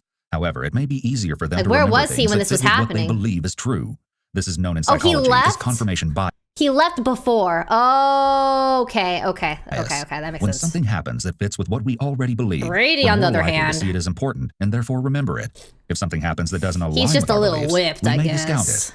I'm trying to wrap my mind around it. You know what I mean? Of because if I went into a pen and the pig started attacking me, I guarantee you I'd get out. He moved out. Okay, got it. My pigs are not mean. I have no idea why he would be there. And furthermore, I have no If idea. the pigs why aren't they would mean, go then how after did he him die to the pigs? Or anybody. You know? You mind if I just grab you some more water? You want some water? I'm not Or a sorry. soda? You want a soda? Yeah, we need a table. Can you do it in here somewhere? Yeah, Okay. Polygraph examiner arrives off screen. Can all three Bless you, go bless you, outside bless for you. 5 seconds? Okay. Thank you. There's a plug right Okay, here. just 5 seconds. Sure. Can I have this pen, please? Yeah, I'll take the jar. I'm gonna kill myself with it. No. Okay. Just 5 seconds, please. Okay. Susan is extremely self-conscious about her bald head, which is why she asked for everyone to leave the room while she took off her sweatshirt and adjusted her hat. I'll talk to you about the polygraph stuff. Okay, I'm just very subconscious about my hair, so I didn't want to take this off while you were looking. The polygraph examiner begins setting up. Though Susan willingly agreed to take the polygraph, as you'll soon see, it did not go as planned. Yeah, so how you doing? I've been better. Right away, the polygraph examiner starts building rapport with Susan. He asks her about her experience with We don't say polygraphs. aw. Have you ever had a Oh, polygraph? come on. I'm sure you guys can be a bit empathetic towards the idea of someone not wanting to be in a room with anybody to deal with an insecurity that they have. No, of course I don't feel sorry for this woman, but the idea of that happening to somebody is sad. Polygraph before? I did it one time. What was that about? I can't remember, but I think I did have one. Really? Why wouldn't you remember? I think you'd remember unless it was maybe a long time ago. It was 30 or 40 years ago. I don't. Oh, geez. It's extremely hard to believe that Susan doesn't recall the circumstances when she had previously been polygraphed. The experience is extremely stressful and would certainly be memorable, even if it was years ago. I do not remember a lot of stuff. I'm very good at spatial geometry and remembering numbers. Okay. Murder is pretty sad, I yes. do not remember That people too at is all, also sad. I have a bad concept of time. Okay. Susan mentions her memory problems almost immediately. This is rather convenient, as remembering timelines is critical in an investigation. This is likely a tactic, so she can claim to not recall incriminating information during the polygraph or interrogation and blame it on her poor memory. The investigator will likely ask her to recall non-incriminating information from her past to disprove her claim of having a bad memory. So when they're asking me questions about what happened 3 weeks ago, I'm trying to, figuring a month on either direction. Susan tells him that she has worked on her property for 22 years. Before the polygraph examiner explains the process of the polygraph test and tells her he has to set up his equipment. I got all this equipment I need to set up. Pulse, blood pressure, and Oh my gosh, I'm excited to see how this goes. Good job. How do you remember all that stuff? like I say, I remember all kinds of things. I do not remember a lot of stuff. You watch it on TV or things like that? I watch crime shows on TV a lot. Oh gosh. British things more than anything else. Oh really? Yeah. There's one called Rosemary and Thyme. They go out and solve crimes where, I mean, it's one of those stupid things. You go out to trim a tree and find a body. Okay. For the most part, it's things that are not plausible. I can move a little bit. Just move over just a little bit, whatever you're comfortable with. I'm almost through this. I'm comfortable back in my property. Gotcha. Yeah, me too. I'm most comfortable at home. She is nervous. Susan brushes her hand across her forehead, possibly wiping sweat from her brow. Increased sweating can be indicative of someone being in fight or flight mode due to a perceived threat. Well, how about me? Are you comfortable with me? No, I'm not. You're not comfortable with me? No, I mean, I am comfortable. Oh. I'm just so curious how lie detectors work. Because I feel like anybody that's in a room being interrogated, whether you're innocent or not, you would be really nervous, right? I feel like I would be so anxious and scared regardless. They're not reliable. Heartbeat. Yeah, but oh gosh, I guess I just don't know. Okay. I'm fine with 1 or 2 people. They need a But when baseline. a large group of people, I start to get anxious. The way she describes her Yeah, this anxiety girl's attacks freaking sounds out. like Susan suffers from panic disorder, possibly panic disorder with agoraphobia. Agoraphobia is an anxiety disorder associated with a fear of places or situations that could make someone panic, feel trapped, or embarrassed. I went to Jackson County Mental Health. Good. And psychiatrists and psychologists down there, they were taking all kinds of pills and trying to give them to me. You had mentioned her temper, and I'm not trying to put you on the spot, but just tell me about that. What was she talking about her temper? She got a temper. How does she? What does that look like? She screams. It's just outbursts, but you know, she was screaming real loud and really. It's bipolar, you know. Is bipolar something that you came up with, or she told you? No, she has. Okay. Did you take medication for it, or? I think so. I haven't even. Stream agoraphobic. So True. she screams at people. Oh yeah, she. Oh yeah. Do you have a mental health diagnosis, Susan? I have, problems with people. Okay. That's basically the whole thing. They didn't put a name on it. They call it some. If they did, I can't remember what it was. Susan states that she has what she calls problems with people. This could be a number of personality disorders, and it seems hard to believe she doesn't recall what she was diagnosed with. Most people know what kind of mental illness they have. Just a little bit about me. I mean, I used to be a detective too. I can't read anything. Okay. I don't have glasses. I'll read it to you. Would you be able to sign it if I read it to you? Yes. Okay. The interrogator reads Susan her rights and has her verbally agree to take the polygraph. He cannot force her to take a polygraph, but whether or not someone willingly agrees to take a polygraph is important to an investigation. It's actually surprising Susan is willing. Having these rights in mind, you wish to take a polygraph exam? Not real happy about it, but I will do it. I only got yes or no. Which one should I yes, say? yes. Okay. Susan also claimed earlier she's into crime shows, and she may think she knows ways to beat the test. All I need you to do then, since just acknowledge that I read those to you, was sign your name right in there. Uh-oh. It's time. Or not. You don't have to. It's just I just want to make sure that. Shaking a little bit, I guess that's... Okay. Oh my gosh. After Susan states she's shaking, you can hear her verbally sigh a few times to release tension. These behaviors suggest that she's feeling uncomfortable, possibly as a result of her self-reported history of anxiety. Most people are nervous taking a polygraph exam, so this is expected. Am I making you nervous? No. I think of everything very logically. I was telling the one officer just a couple minutes ago that there are diseases like sickle cell anemia that could be dealt with very simply by having people that have that gene to not have kids. And in one generation, we would not have that disease anymore. Okay. China allows people to have one child, Yeah. which is very good. In India, you got 1 billion people in this little spot. It's stupid. When Susan describes how she thinks of everything very logically, she's very unemotional and comes across as somewhat egocentric. She appears to believe that she's smarter than everyone else, as she has logical answers about how to solve world problems. This also shows that Susan has some very rigid beliefs. I do not condone the going out and killing of people just for no reason. So she has a reason for killing him. If somebody does get killed, I'm not very concerned about it because there's 7 billion people on this planet. So you're pragmatic about life in general. Yes. Comes and goes. Yes. Her comments about not being concerned when someone dies reveals that she may have difficulty forming emotional attachments to other people. It also suggests that she may lack empathy, as she's unable to see that although one person's death may not affect her personally, there are likely other people who are impacted and hurt by the loss of that person. It could also be an indication that she's willing to solve an issue by using methods that make sense to her and are convenient to her, regardless of what those methods are. Facts! That's probably pretty normal for someone that works a farm. Animals come and go. I don't Susan then changes topics abruptly, shifting from her beliefs about people dying to discussing Robert's death. The reason this happened was I do not feel that any person or animal should suffer. Okay. Susan is steepling her hands, which is an indication that she feels confident in what she's saying. She's also using her hands as illustrators, bringing her hands down slightly multiple times in order to punctuate her point. I mean, when illustrators are out of sync or misplaced, I think this can some signal that people someone should may be suffer. lying. However, Susan's movements appear to match up with her words. Depends on the He was crime. going to live more than another couple of minutes, but he was definitely suffering. Okay. And I ended the suffering. Okay. Susan is using moral justification for killing Robert and is beginning to build a narrative as to why she did what she did.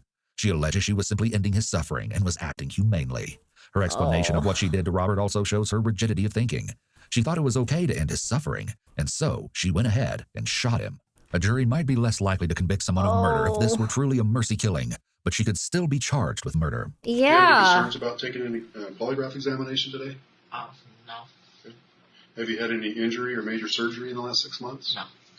The interrogator goes back to reading the usual preliminary questions to make sure she's coherent and can take the polygraph without being under the influence or have any conditions that would interfere with the accuracy of the test.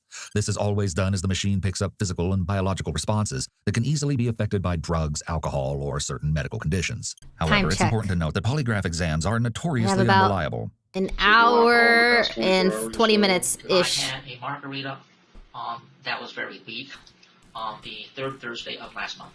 Okay, wow. Susan is able to recall certain information Yeah, in that's a lot of a detail, crazy despite thing to previously remember. stating that her memory isn't good. Have you ever been diagnosed by a doctor or professional medical person with depression or anxiety? Yes. Okay. Which one? Both of them, or just anxiety you mentioned? And anxiety. Okay. I don't think anybody ever said I was depressed. I get depressed occasionally, and most of the time, if I just go out and sit next to a tree and look at my little 20 acres, I'm Okay. happy in just a short period of time. Okay. And you don't remember what your mental health diagnosis was, if they had a name for it or anything like that? Or No. you just do better when you're alone? I do better when I'm alone. Sue's bipolar really bad, and she starts stuff and doesn't finish. Mm-hmm. And it's almost like when she starts something, she don't have no plans on finishing it. I get these anxiety things like when I go to shop, I mentally put blinders on myself. I try not to look at people. I manage quite well. Here she is describing the feelings and behaviors of people that struggle with agoraphobia, or a rather serious social anxiety disorder. Sometimes people with social anxiety disorder will describe these sort of feelings or behaviors when in public settings. Given her choice to live in a very isolated rural environment with animals, this is probably true. She then describes an incident that occurred to her years ago where she was in a grocery store and began to have an anxiety attack. She left her cart in the store and went out to her car to wait until the anxiety went away. But while there, she was approached by 2 paramedics. And said, "You all right?" And I said, "Yeah, I'm fine. Go away." And I tried to explain to him that I was okay, just having an anxiety attack, and I'd be all right in a couple of minutes. I managed to get one of them to go away, and the second one took my blood pressure, and I managed to convince them to go away and leave me alone. Just doing their job, huh? Yeah, well, like I say, it made it worse. If they had just, if they had left me alone for a few more minutes, I would have been just fine. Although earlier she reported that she had difficulty remembering things and had a bad concept of time, she recalled in detail an anxiety attack she had 10 years ago. She may have felt like she was being scrutinized or negatively judged by the paramedic, which is common in individuals with social phobia. With social phobia, some people suffering from anxiety have a specific fear of social or performance situations, as they're afraid they may act in a way that causes them to feel embarrassed or humiliated. Susan, do you know what you're suspected of, or why you're down here, or why Yes. they're talking to you? Can you tell me in your own words what that is? They think that I killed Robert for absolutely no reason or whatever. Oh, Susan repeats the same gosh. story and confirms there was never a physical altercation between her and Robert. At no time in the several months that he had been there that we ever had any kind of a physical or even verbal confrontation Right. that would have resulted in my deliberately killing him. To the best of your knowledge, Susan, has anybody else ever died on your property? Human, I mean? No. Okay. There are more changes in her Thank you, manner of Allie. speaking here. She not only slowed down and became more deliberate in her words, but she also shifted to more limited answers, where previously she's been quite talkative to the point of adding in unnecessary and unrelated information at times. In fact, she often overshares, such as offering up information about her mental health before the detective even asked her about it. Would you tell me if there had been? I guess no. Susan may have schizotypal personality disorder, which is characterized by consistent, intense discomfort with relationships and social interactions, usually accompanied by unusual thoughts, speech, and behaviors.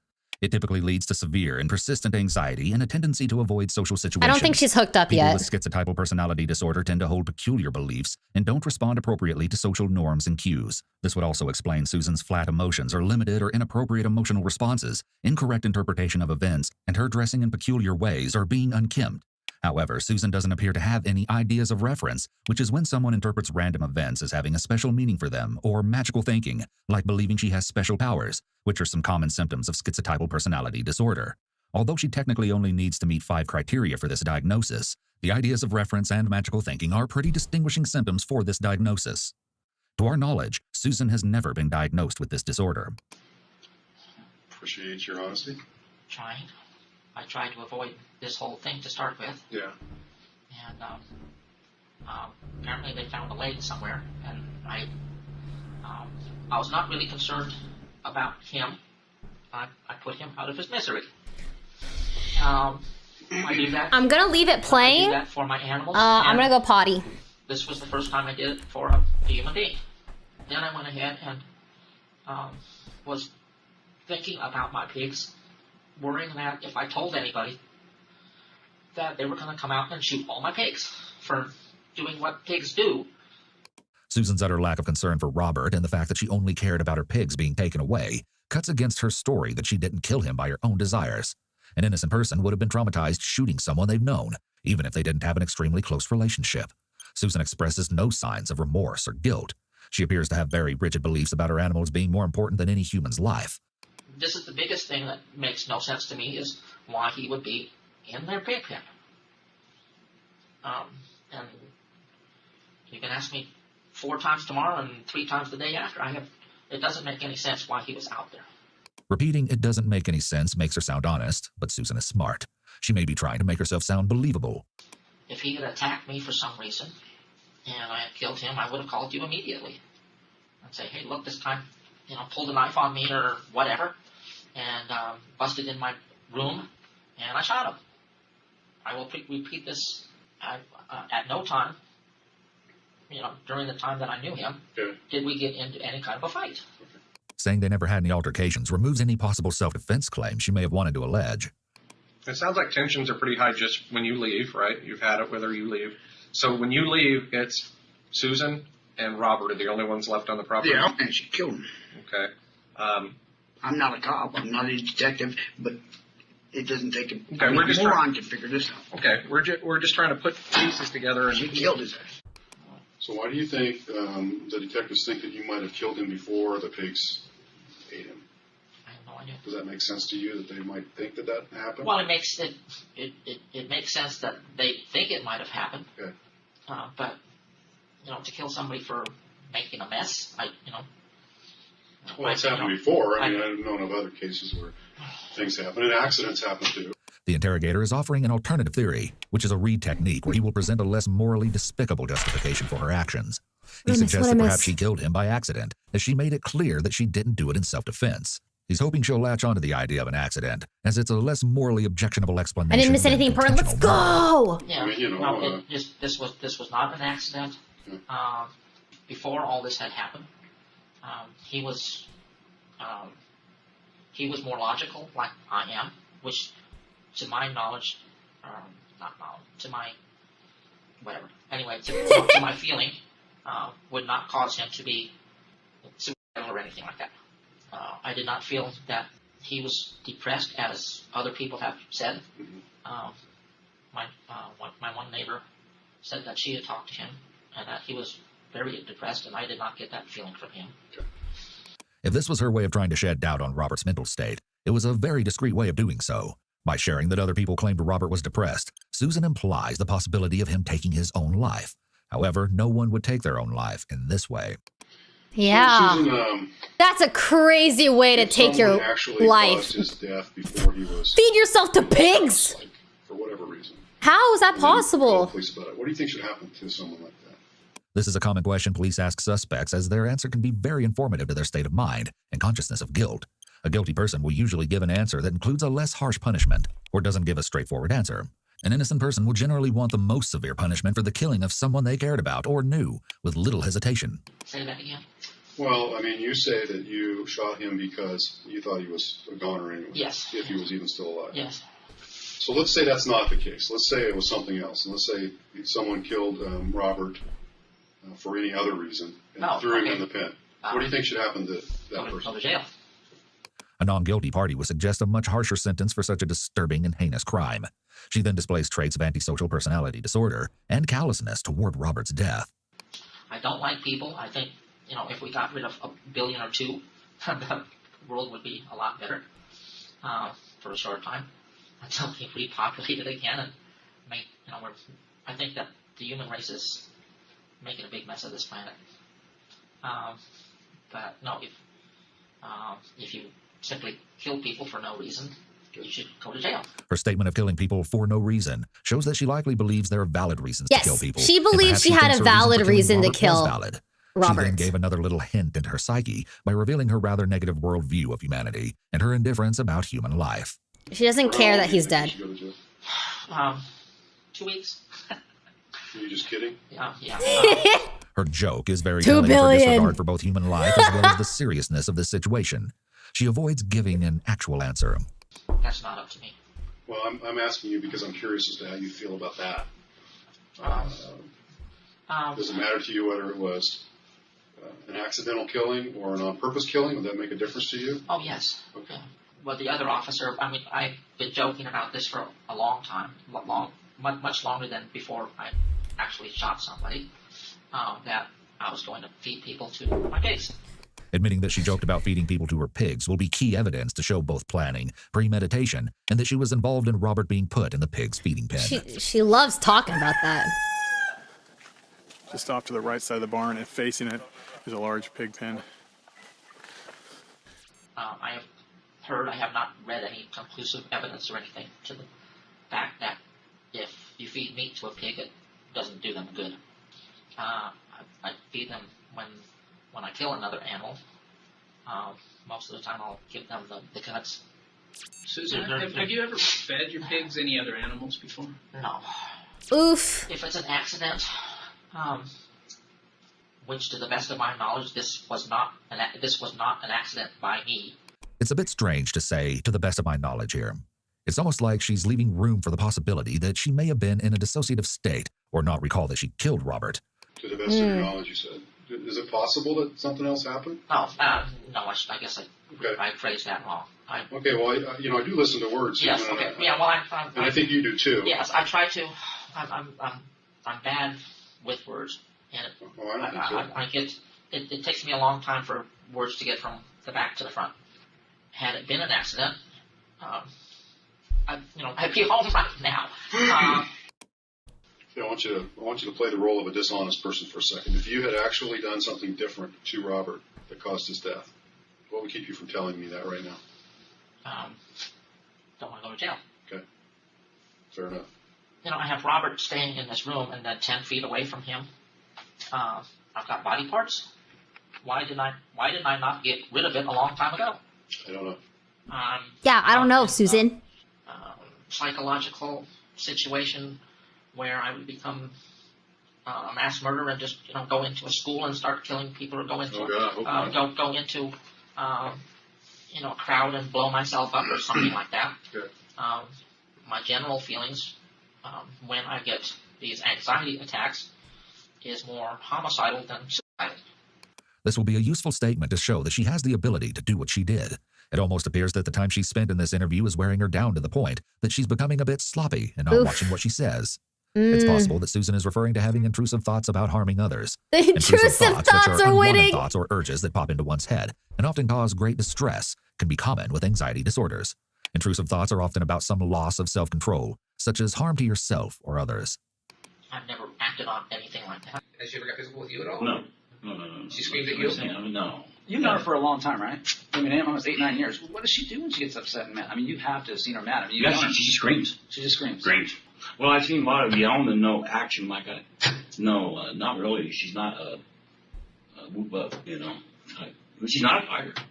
Period. She said she's never been a fighter. She could. If she would, I bet she could. Come on in. Come on in. You got my soda? See, they are listening. Thank you. Someone's listening. Thank you. If I had been forced to stay in the store and there was a machine gun around, I would say, get away from me before I start shooting. That's the way I feel when I have these anxiety attacks. Okay. Oh. You need to be left alone. I need to be left alone, yes. I need to just be left alone. Oh. If I'm left alone, I'm perfectly fine. This suggests that the homicidal thoughts she has during anxiety attacks may not be intrusive thoughts, but something else entirely. People with intrusive thoughts do not want to act on these urges. That is what is so distressing about having unwanted thoughts pop into one's head. Susan, on the other hand, has said several times that when she's having an anxiety attack, she needs to be left alone. This appears to be a strongly held belief, and she was irritated when she mentioned a paramedic trying to help her during an anxiety attack. This is purely speculative, but it's possible that the homicidal thoughts are occurring because Susan cannot accept when someone goes against her very rigid beliefs. If someone stopped her from leaving the store, this would prevent her from being alone, which may cause her to feel very angry. By admitting that she's capable of killing if she isn't left alone when she feels anxiety, Susan may be revealing her motive for killing Robert. It's possible that Robert may not have left her alone during an anxiety attack, which then triggered her to kill him. Let me shift gears again, and let's talk a little bit about the polygraph stuff, okay? I'm going to get together a list of questions for you. Yes. We're going to agree on the answers. You're going to answer either yes or no to my questions. Yes. It's pretty simple. Yes. If there's any ambiguity, you don't understand what I'm asking, and it's not yes or no, but it's maybe, that's not a good question. Right. Okay. Because, Susan, you can lie to me or you can lie to the detectives, but you can't lie to yourself. And so if you're answering the question and you know it's a lie, you're going to know it, and your physiology or your body is going to react accordingly because we have hardwired into us this. Oh, God, it makes me nervous. To protect ourselves, okay? That's crazy. So, she's probably panicking. Okay? We're almost ready to do the test, actually. It's time. So I get my questions ready and we go over them. And her. Do you need a break or anything like this? Do you need to use a restroom or anything? No. Okay. So if you'll just, I don't mean to be rude, but I need to kind of stay over here and concentrate for a little bit. Instead of remaining silent as the polygraph examiner requested, Susan once again discusses her disapproving views of the human race, this time saying that the reason there are so few bald eagles is because of pesticides killing them. So that's another reason why I'm not in favor of the human race, even though I am among the human race.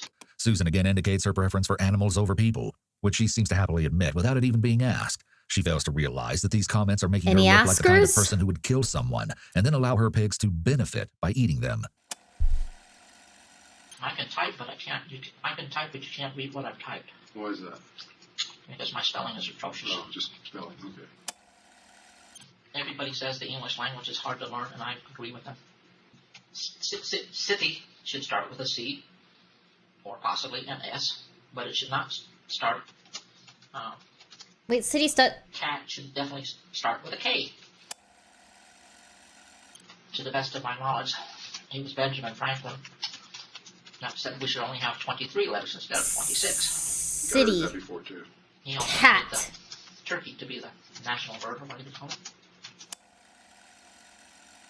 It's cold now, but thank you for the sandwich. Food. But is there anything else you think I should know before we get started that you just haven't told me? Just because we haven't asked the question right or something? The interrogator is trying to get Susan to confess to possibly more crimes by telling her that her hiding information may cause her to fail the polygraph. He leaves her alone and asks her to think about that while he's gone. Oof.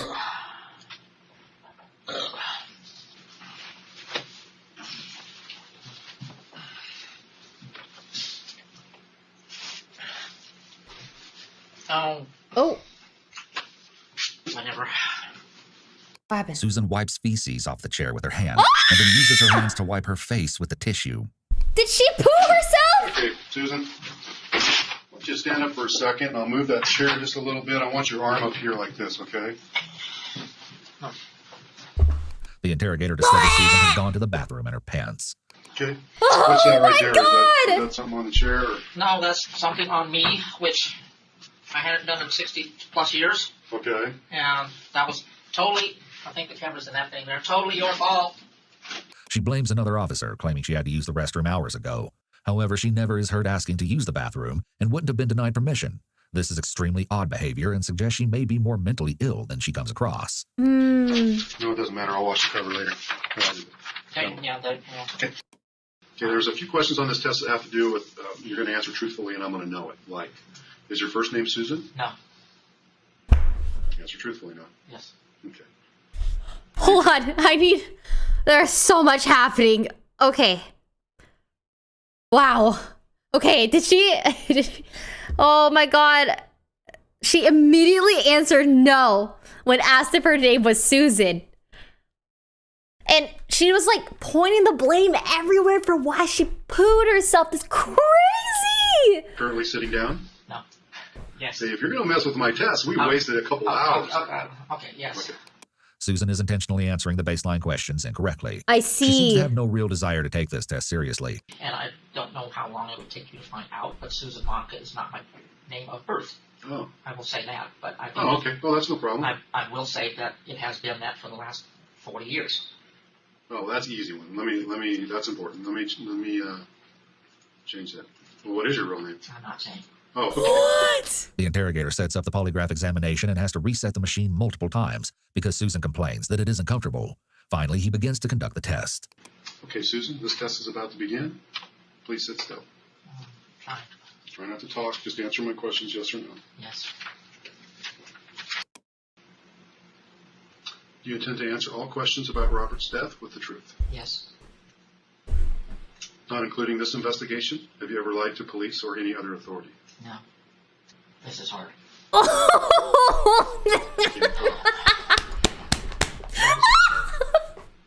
Did you injure Robert before the pigs began to eat him? No. Do you know of any place on your property where there are body parts from any other person? No. During the test, Susan is fidgeting and moving her body frequently. She didn't seem to have as much of a problem with sitting still during the interrogation and maybe trying to move around She's to make pooing. the test results useless or inaccurate, as he specifically asked her to sit still during the exam. However, extra intakes of breath can often be an involuntary response to the fight or flight response occurring, as the body needs additional oxygen. Do you ever get violent towards other people without justification? No. Not including Robert? Have your pigs eaten on any other person that you know of? No. Are you withholding any information concerning how Robert was actually first injured? No.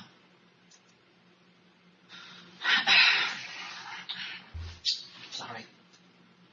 Is she holding her breath? I can't. It has to smell bad in there. Go. I can't believe Okay, go he didn't ask her to like go clean up or go to the bathroom or something. I didn't think I'd be this nervous when I was. Well, there's 3 separate times there where you've taken huge breaths, moved, and just... Yes, I know. Are you going to be able to cooperate? Or? I thought I was. At this point, I'm not sure. Okay. Is there something going through your mind during the test that's causing you to not be able to be calm? Just the situation itself. Okay. All these questions... Oh, and there's shit in her pants. Shouldn't be... I realize that, but trying to sit here and be still and just saying yes and no is more trouble than I thought it would be. The polygraph has to be redone because Susan was unable to sit still and was breathing heavily during it. Do you intend to answer all questions about Robert's death with the truth? Yes.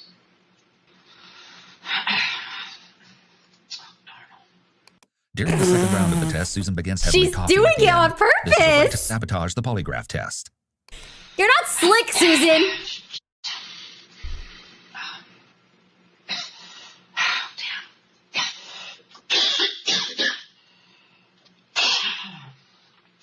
During the second attempt, it seems even more obvious she's trying to sabotage the test and is more uncooperative than the first time.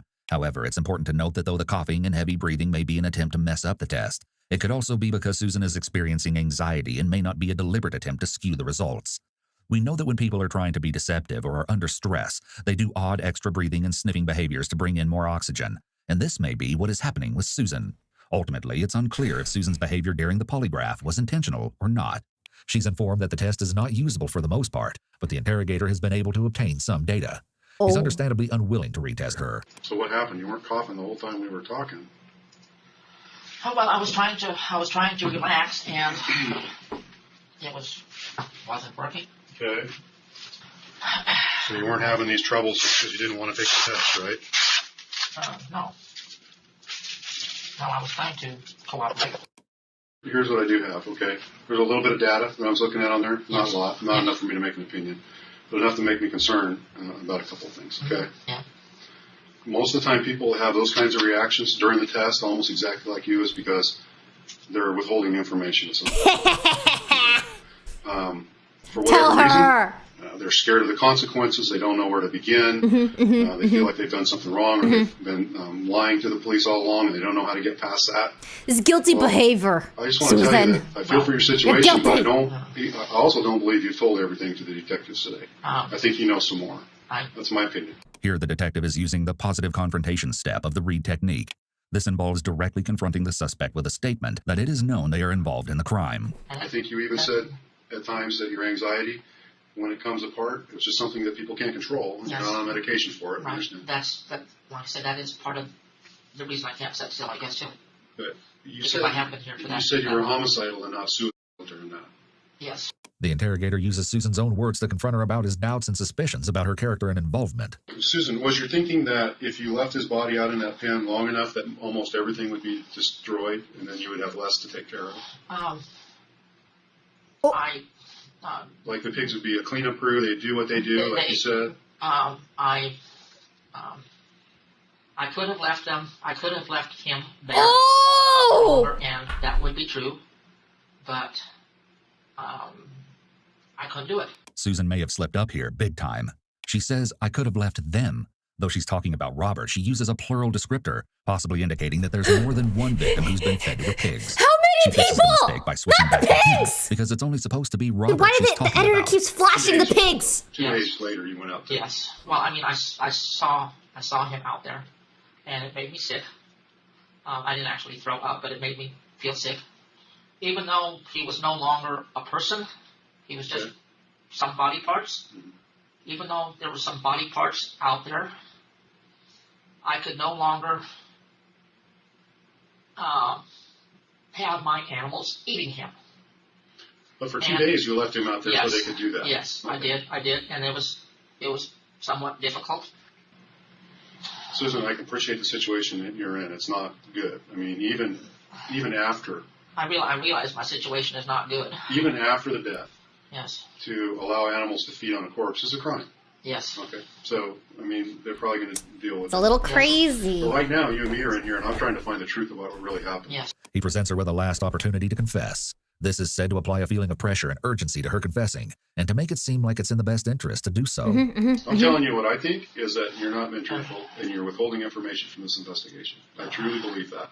Whether it's about, I don't know. If they find other body parts from other people, then you know the situation you'd be in because of your actions afterwards. Yeah. And because of the things you said before, joking about feeding people to your pigs and whatever. Well, like I said, that's always been my weird sense. What a shitty situation, pun intended. When then it turns around and it actually happens, that's not too good for you. No, I definitely know that. I do not know. You probably shot him while he's in the pit. More than just the time you're talking about. For whatever reason. I do not know. Well, I don't believe you anymore. The more you talk, the less I believe that you're ever going to. This guy's brutal. With me about it, so I think you should talk to somebody else. Okay. He's trying to keep her confidence level low and make her understand that her story isn't believable before going into an interrogation with another detective. This will put her in a better position mentally for them to try to get a confession. I think you know more than you're telling him about Robert's death, and that's all I'm asking you about. Yeah. And you're missing your best chance to tell him now before they either prove it otherwise, or later on you figure out, now I better tell him the truth because I'm facing something serious, and I think you missed your chance. But I gotta go take a break. I can guarantee you she's guilty. Just that, you can't convict somebody over a feeling. Right. I'll send someone else in here to talk. Okay. Yeah. You need to tell them the truth. You're leaving stuff out, and you and I know it.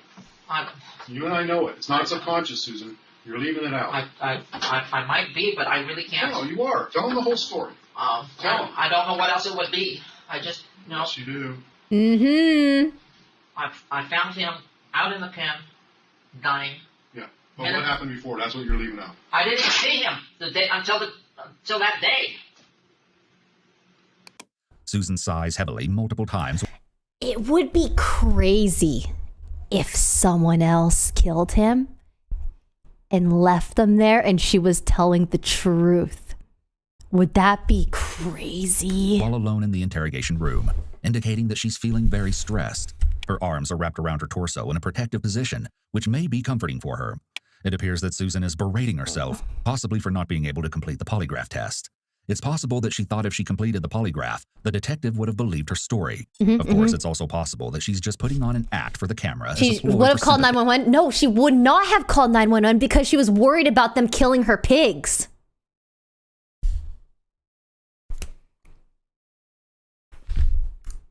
It seems that she's still sitting in her soiled pants, as she was not offered any opportunity to change clothes after the last detective discovered she had an accident. She should have been given a chance to clean up. One of the original interrogators returns to continue questioning Susan. Did she? in the hopes that she will They said that she was able to clean up. She should have been given a chance to clean up. Oh, wait, so she hasn't? Wait, what? Was not offered any opportunity to change clothes after the last detective discovered she had an accident. She should have been given a chance to clean up. One of the original interrogators returns to continue questioning Susan She in the hopes that she hasn't? will finally tell them something they can use. He immediately jumps back into asking her about the pigs. I mean, she didn't But you know that ask pigs will eat anything. either. Give them the opportunity. Opportunity, yes. Right. And So how did Robert give them an opportunity? But why didn't they ask her? I do not know. I do not know. And in all the time that Robert had been there, did he ever feed the pigs? To my You were in there knowledge, for no. 8 Did he ever hours go and out 36 and minutes. defend the To my knowledge, no.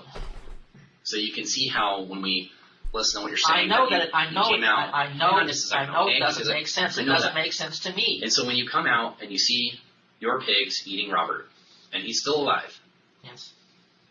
for us to hear that, it's not even possible. And no one here is outside this office, people out there, no one would believe that. If you take anybody and you put them in a pig pen, even if they've been around pigs, they're going to know that if I start getting attacked by pigs, I'm going to try to get out of here. Yes. I'm not going to lay down on the ground Yeah. and let pigs just eat my stomach Mhm. until It doesn't make sense, I Susan. can't move, and then have someone come shoot me in the head. All this time, Brady was trying to be vague, relaying Susan's jokes to investigators, while at the same time defending her and contradicting his statements. The discovery is finally revealed to him for the first time. So it's been brought to my attention, okay, that there's there's quite a few of us out there, okay. There's some people already out there kind of doing their thing, okay. And for what I've been told is there's no doubt about it, they found a human body part out on the property, okay. Are you kidding me? No, dead straight, dead straight. Not gonna kid around. That's a pretty serious thing. You're serious? Oh my God. What's up with that? I don't know what to say. I don't know what to say. I don't even believe it. It's true. Oh, yeah, well, we don't bullshit. How do you die? How do you die? Did you guys even know? We don't. We just starting, okay. And that's why I'm like, He you know, said, I straight up "Oh gotta come in here and figure my out what's going on, 'cause God." you've been out on the How property. could the body not get? Wow. Are you serious, you guys? Yes. One thing you find out about us, we don't bullshit people, so we're not going to come here and make something up. We're not going to do it. I can't tell if he's acting or not. Wow. What do you think we might have found this at? I don't know. Why? I just don't know if you. Yes, me. I don't have no idea. I haven't been I'm on- shocked that they found his body. They found body parts. That's what I've been told. Body parts. He's shocked that she didn't get you've been rid on of the property for a while evidence. now, but that's why I'm Evidence. asking. That's horrendous, you guys. That is horrendous. You ever hear Susan talk about it? No. Just like Susan's own use of repeating words, Brady saying no over and over might be evidence that he's trying to convince the investigators that he's speaking the truth. Oh my God. And I'm gonna be honest with you. That is shocking. Do you know something? I'm not saying that you did anything. But I'm wondering if you might know more than what you're letting on. No. Back in Susan's interrogation, the case is about to take an unexpected turn. I don't know how to do this without. You do it the way that you need to. I'm here to listen, and I'm just going to listen to what you have to say right now, okay? The detective is trying to act supportive by telling Susan that he's there to He listen said, to her. "I'm here he for reaches out his you." hand across the table towards Susan, a gesture of support and understanding, almost as if he's holding Confess her for your hand through this. crimes. The detective is doing a good job keeping his voice calm and his cadence slow. His tone is very non-judgmental, All of this will make it easier for Susan to open up. But it doesn't make sense. Just like Robert, it doesn't make sense. I have told you everything truthfully about Robert. I don't know how his body got out there to start with. I don't. Finally, after hours of interrogation wearing her down, Susan is about to reveal another disturbing secret she has kept hidden all this time. Whoa, hold one! God, give me another piece of paper. There's part of another body. Okay. His name is Steve. But who was Steve? The year before Robert went missing in 2012, 59-year-old Stephen Delacino, also a handyman, had worked on Susan's property. It's unclear exactly when he vanished. If you found Susan's explanation of Robert's death bizarre, get ready, because... I'm so baffled that she would confess to this. It's her so story about odd. Stephen is somehow even stranger. Anybody come around asking about him? No. How did you meet him? He was one of those people that just showed up to work. And, Well, now you say showed up. Was it like from a, help wanted? Yes. I think he was a couple years older than me. What's the structure you're talking about here? Oh, this is the barn, and then this is the area. This is the fence. He's on the other side of the fence. Right on the other side. Right on the other side of the fence, about there. Okay. She likely isn't drawing out where the body is to be helpful so they can locate it easier, but by drawing a map, she can have a distraction and something to look at besides the detective while discussing this. It's easier for someone to confess while looking away or while busy with something else than it is to confess eye to eye with nothing to distract them from what is being revealed. Additionally, her map makes the focus more on where it happened rather than what happened. What's the part of the body? There was the skull and a couple other things I don't remember. Okay. Pieces of other bone. Steve was a thief. He stole a lot of things from people. Susan alleges that Steve stole guns from her and that she confronted him about the theft because she wanted to know where they were so she could get them back. He apparently knew where my little pistol still was because he reached over and grabbed it. We started to have a little tussle, nothing big to start with. The following explanation is one of the most bizarre and shocking stories we've ever seen in an interrogation. What'd she say? So he grabbed a little pistol, and he said that, he doesn't want to go back to jail, and he decided he was going to kill himself. So he shot himself in the head. Right there in your home? Right there. Where did he shoot himself in the head at? Well, that was the whole stupid thing. He shot himself, and then he ran out. I always thought it was a little bitty gun. It wouldn't kill you, but it would certainly hurt. Yeah. And it's 5 shots for crying out loud. He went out of the room. That was when it got even worse. Okay? And he emptied the gun in his own head. I could not believe it. But it's just a 22 with a little 1-inch barrel. Yeah. And it was just going boom, boom, and that. Where did he shoot himself at? Doesn't happen, Susan. Susan verifies certain details about her story, saying that Stephen shot himself in the top of the head multiple times. During this altercation, she claims she was wrestling with him for the gun and holding onto his arm. After a fashion, he managed to do it. And basically, I did the same thing, which, like I say, it doesn't make any damn sense at all. My 2 people would end up in my pig pen. Yeah. So what happened with him in the pig pen? I did leave him out there for quite a while, until there was practically nothing left. Like how long ago? I left him there for a couple of weeks. Susan tells the investigator that she gathered up all the animal bones on her property and dug a hole to bury them, along with some of Stephen's bones. My good old neighbors, they saw me throwing bones in a hole, so they called you. When her neighbors called the police, they arrived to investigate the hole she had dug. I said they were buried about 2 feet down. I asked him if he wanted a shovel, and he didn't want a shovel, and he left. Okay. Notice that Susan is now mirroring how the detective is sitting. This is what he wanted her to do, and it's why he's been sitting like that for the majority of the interrogation. I probably knew him more than anyone else. Okay. Really? Look at those chaps. 5 years. Steve? Yeah. He wanted to go ahead and leave, go to California for a while, and then possibly to this house that he had in Florida, which I did not believe in the slightest. Because why would you be? Why would he be living here? Why would you be living in a rundown trailer here? Sure. He gave me his food stamp card. Okay. He gave me food stamp cards and beer. He said he was leaving to give me a ride. That was when I confronted him. You may have noticed a pattern here, that in Susan's version of events, these accidents seem to occur around the time when both of these men tried to leave her property. The detectives verify Susan's story and point out the inconsistencies. Then they focus on one of the glaring issues. So he was holding it away It's from coming his up head? to 10 hours. Because a contact wound makes a much different wound than holding it out here. Yeah, no, it wasn't a contact wound. Yeah. Susan's claim that the shot was not a contact wound makes her story that Steve took his own life highly unlikely, especially combined with the claim that he shot himself 5 times in the head. Susan realizes she needs to claim the shot wasn't close range, as the detective informed her earlier that the wound would look different on the skull, depending on how far away the gun was when Steve was shot. It appears that Susan has tailored her story to fit the evidence the police will find when they examine the skull. Yes. So are you holding him and he's facing you? You're trying to get the gun? I was holding his arm. Susan claims that the scuffle over the gun occurred in her bedroom and that Steve shot himself in the head once before running to the barn. She then clarifies that he didn't shoot himself the first time until he was outside of her room, likely because she knows that the forensics will not match her story. Was Steve dead when the pigs started eating him? Oh yeah, definitely. How can you be sure? No, he was dead. Well, he shot himself the 5 times, but I mean, what happened after he's shooting himself? What's happening?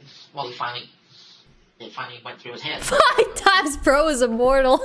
And he just died there in the barn. He died right there in the barn. That's insanity. I just left him there, and I didn't know what the hell to do. She claims that by the time she returned to the barn, the pigs had come through the open gate and dragged Steve's body towards Oh the my pen, gosh, and the that pigs animals are had working started for licking her. the blood off of him. Instead of getting the pigs away from him, she says that she just let the pigs drag him all the way into the pen and begin eating him. It wasn't until later that she built a wall to separate the barn from the pen. Hey, remember me? Just in here earlier. How you doing? The pigs are in on it. Too many bubbles. Oh, a little gas coming out. This is going to sound even more stupid than anything else, but one of my problems, that stupid silver thing over there is crooked, and I can't stand looking at it.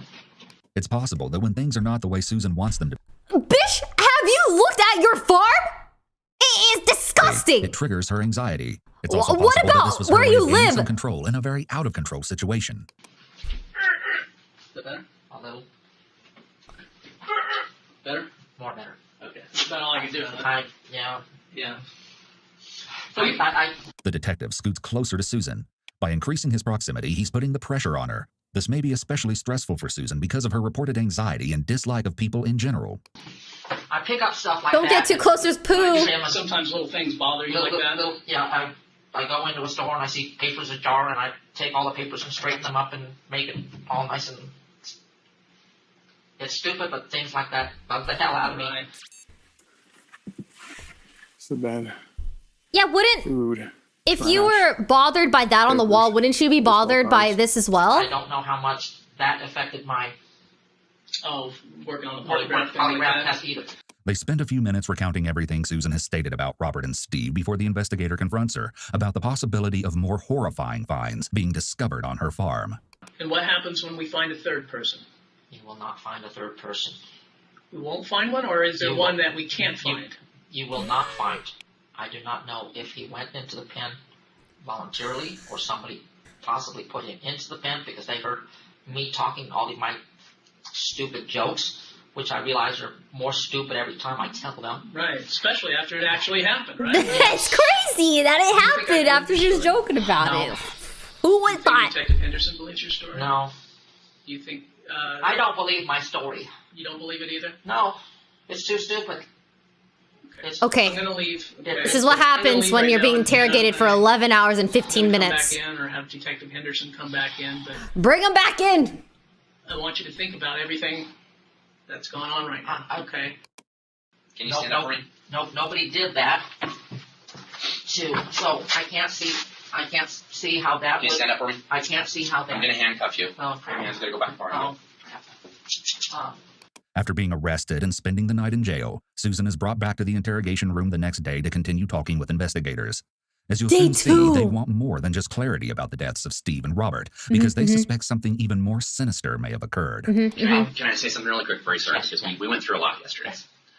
And so I just want you to know that, if you don't want to talk to us, you don't have to. I kind of don't care. If you don't want to talk to us, that's fine. We can just... It's kind of crazy that knowing that this is the next day and that she's clean, and hopefully it's a different chair. Doesn't it kind of smell better in here? Wow. Back to the jail. That's up to you. No, I'm a nurse. You want to be? Yes. So, that being said, we can't do what we did yesterday. We spent way too much time beating around the bush and all that. 12 We were hours spending in all one day day. today Or going in through day your 1. property. A lot of things Yes, have we saw. changed since last night. So I don't want you to waste my time today, okay? So this is We don't 4 wanna waste hours yours in. either, all right? So I'll let you know that. What I had been trying to forget, I remembered laying there. When I came into the pen, his head was towards the west. He was belly up, and the pigs were on him. I tried to shoot them off, and I went up to get my gun. And in those 2 minutes, when I got back, I think he did die. I'm pretty sure he did die. So now you're saying that you know that he was dead when you got back? Well, that was the thing. I'm pretty sure he was then. Did you check? No. This is a pretty big deviation from her previous story about how Yeah. she put Robert out of his misery. While it is possible she's telling the truth, an alternative is that she's trying to escape more severe punishment by claiming that he was already dead when she shot him. Okay, let's talk about Steve. What are the forensics going to show on that? Because they're most certainly not going to show what you told us. You remember what happened? You talked to us about the struggling with the gun, which, by the way, is about this big. Yeah, you I found don't that. know how that struggle went down, fighting over a little teeny tiny gun. I was holding on to his arm. I'm saying that this is why I'm saying, this stuff, it's not that it doesn't make sense. It's just flat out impossible, the way that you describe things. Susan shifts her foot, which is likely an No, anchor point she's movement pooing because again. She realizes that the detective isn't believing her story. I'm pretty sure that's when she pooed the first time. You dug him up? When she was shuffling her feet. They're up there working on stuff right now. I haven't seen him yet. Okay, when you dig him up, you will find a bunch of holes in his head. Where? On the top? I was like, You're holding his hand up. He's holding the gun up. Yes. So he's somehow going to reach back around and point the gun back at the top of his head when you're holding his arm up. He's going to reach down or angle his hand down enough and overpower you, who are significantly bigger than him. You are. And you have great upper body strength, like you said. And he's going to reach down. He's going to shoot himself in the top of the head. Yes. Oof. And that's where we're at. How do you manage to shoot 5 out of 5 shots into his head? Yeah. How, Susan? You thought that when a person is shot that it causes a lot of damage and that it would kill them. So maybe that first shot just wasn't enough, and that's why you had to shoot him more than once. Oof. That's the whole thing, yes. Oh! That's it, yes. And that makes a lot more sense than a struggle over someone's head that... Oh, no, I didn't shoot him. Is it- I didn't shoot him uh-oh. 5 times. I'm saying we. Clip it! It went off. Cut the VOD, clip it, we got it, we're out of here. When you get this going. And I'm not concerned about the number of holes that are actually there. I'm concerned about how they got there, because it doesn't make sense that a person would be shot that many times in the head during a struggle or a suicide attempt or anything other than somebody else intentionally putting them there. It just does not make sense. This doesn't. And maybe there's a reason for it. Would you sit still while I fired 5 shots at your head? No, that's what I'm saying. Okay. That's what I'm saying. That's the point we're making. That's the what I'm trying to point, say to you. Susan! If someone's shot one time, that alone would probably incapacitate them. Yeah, one shot. Fire off another round to their head and keep shooting at their own head, or not move enough to get away from them. It just doesn't make sense. Take me back. Oh. It's really important for us to understand the truth and what happened, and we want to believe what you're telling us. Right now, I do not believe I did anything else to Steve. Oddly, Susan prefaces her statement with the words "right now." This type of language is a huge red flag, as an innocent person would be adamant and certain in their language. Alternatively, she may be hinting that she has forgotten what happened because it was traumatic, or even implying that she dissociated during the event, maybe due to a panic attack. However, it's just as likely that she may want more time to think, so she's letting the detectives know that her story could change in the future. Are you saying also that maybe with more time you'd recollect other things that happened on your property? Everything's possible. I don't know. We don't have a lot of time. It's not because we're not trying to give you time. Yeah. I feel like we've been trying to give you time, and it's not, we can't take years to give you time to like remember things that happened. I did not feel guilty about committing murder in either case. At this point. The joke became reality. But you continued to make that joke, even after it became reality. That's an odd thing to say. You said you were going to kill me if you knew your pigs. That actually, I didn't even know what to say. I'm a police officer. I didn't even know what to say. You know what I mean? I was like, whoa, did she really just say that? Susan's voice becomes more stressed, and she breathes heavily again, which is shown to be her sign of serious distress. She struggles to get the words out, which is very unusual for her because she typically has a response or explanation for everything. Her struggle could also be due to her growing frustration. Susan's relatively flat demeanor is about to crack, and you'll soon see her freak out. Over there at the jail, you know, one of the girls has got hair all the way down to her. Someone who works there? Or Yes. Oh, okay. One of the guards. She's got hair all the way down to her.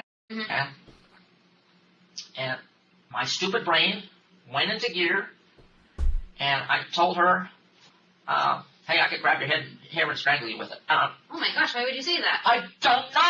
I don't know. It's this thing in here. Sometimes it just comes out. It just comes out. Susan seems to be highly impulsive and has little to no filter, so if she thinks something, she just says it, even if her comments are offensive or threatening. What Susan is describing is possibly what is known as an intrusive thought. Oh, It's important no. to note that the individual with the intrusive thought does not want to act on the thought, which is why they find the idea so distressing. The fact that Susan verbalized this thought in the moment to the guard with the long hair is somewhat unusual, though. Intrusive thoughts usually remain internal, as they may cause the person to feel shame or embarrassment. This may go back to Susan's difficulty with understanding and navigating social interactions. Oh, Alternatively, wow. Susan could be putting on an act to make it look like she's upset by these thoughts, when in actuality, she's unbothered and even enjoys the reaction she gets from other people when she says the thoughts out loud. This brief emotional meltdown provides a window into how Susan likely responds when she's under stress, and may show us how she quickly becomes angry and snaps if she feels cornered and is unable to cope with a situation. This is an indication of Susan's overall low frustration tolerance and inability to handle stress. It just comes out. When that happens, do you feel like you don't have control? The female detective again tries to float the accident or mercy-killing theory, and Susan finally latches onto it. Yes. It just comes It just out. happens and you can't Yes. stop I mean, it's stupid, but it just comes out. Same thing with him. I have no intention of killing him. I have no intentions of killing Steve. I did have the intention of finishing off Robert. I did not know how he got in there, why he got in there, or anything. I guarantee there's more people on your property. I guarantee it. Oh. That's what I know right now. Oh. What are we supposed to do? Just ignore that? What do I get for the guarantee? Susan seems to be now proposing a Oh. quid pro quo for her confessing to more murders. A Latin phrase that literally translates to this for that, or something for She something. said follow to for get follow. information from a suspect. Shout out for shout a out. Quid pro quo in this context is when the interrogator gives the suspect something that either seems to be a secret or is a favor, like a cigarette in exchange for something the interrogators want from the suspect, which is usually information. The quid pro quo may be very blatant, like, you tell me this and we will tell you or give you that. Or it may be more subtle, such as telling the suspect they can have a cigarette, but first let's talk about this or clear this up. What do you want for the guarantee? What are you talking about? I mean, you're making a mess out of my place. But there's more people out there. Well, are we supposed to leave them? You're saying you are saying you're guaranteeing there's more people out on my property. Yes, that's. Am I going to get $150,000 to fix up my place after you've messed it up? If we find one person, it's worth messing up the property. I'm It's a saying, human being. I am saying if you do not find anybody out there. I'm almost positive we're going It's to. worth I'm it. saying if you do not find anybody out there. We already know there's two. I'm saying if you do not find anybody out there, Girl. are you going to pay me $150,000 to put it back the way it was? No, absolutely That's what I'm saying. There's no guarantee of nothing here. Well, what do you want? I don't want you messing up my place after me and Steve have put so much into it. There's two dead people on your property. Are we not supposed to look for more? Obviously, there's probably more. Yeah, she So what are we doesn't supposed to do, just care ignore about that? them. You're saying everything is obvious. I don't know how it's obvious. It's obvious to me. You have 100 people come and go on your property in 20 years, and you expect me to believe there's no one else there? Not possible. If people come and go and they're kind of transient types, and they may not be close ties with their family, so people aren't going to report them missing sometimes. We've got to look at that group of people. We would not be doing our jobs if we didn't unearth every square inch of your property to look for people. If we don't do that, we're not doing our jobs. Because what if we miss someone? A key point here is that Susan doesn't consider human life to be as valuable as the detective is expressing. She doesn't. Susan has made her beliefs very clear when it comes to human life, such as her comments on overpopulation. Mm-hmm. What is meaningful to the detective probably makes no sense to Susan, and she's likely wondering why they're making such a fuss just to find a body or two. Now, if I knew exactly where those people were at, we wouldn't go make a mess, would we? We know exactly where to look. Just like when you were to look for Robert. Then we dig up a little hole and we get the person out, and that's the end of it. But you don't want that. You want to say, well, I don't know if there could be 12 bodies out there. I don't know. I want you to go out and find the best GPR there is in this planet. Ground penetrating radar uses pulses to capture subsurface images. We don't need to. And use it not to dig up my property. It's getting dug up. We have to. The detectives know how important Susan's land is to her, and this may be a manipulation tactic to get her to admit if and where any other bodies are buried. Having her property messed up is a huge trigger for Susan. Yeah. So if anything will get her to admit to another body being there, it will likely be this. If you know that there's somebody out there, you're just not telling me because you don't want to get in trouble or whatever, that's fine. We're going to find the people because we're going to. Oh my gosh. Is this sped up? Oh, I did speed it up a little bit. I forgot. It's at 1.25. It up. But you're saying for a fact that you're going This to is a find good people speed. out there. I am saying, I can almost 100% guarantee that, Susan. and I am saying for the other 0.5% that you're not finding anybody out there. Okay. And you're making a big mess out of my place. We're going to look. So we have. I sure don't want you digging up my damn dog. I understand We know that. I understand that. What if Oi. there's somebody underneath your dog? What are we supposed to do? Oh. I don't want to desecrate your dog's grave. That's special to you. But you have. That was 15 years ago. I understand that. You're saying that for the last 15 years I've been killing people? No, not at all. I'm saying there could be other dead people on I your mean, property. maybe. And if you know about it, you better just tell me now. I don't.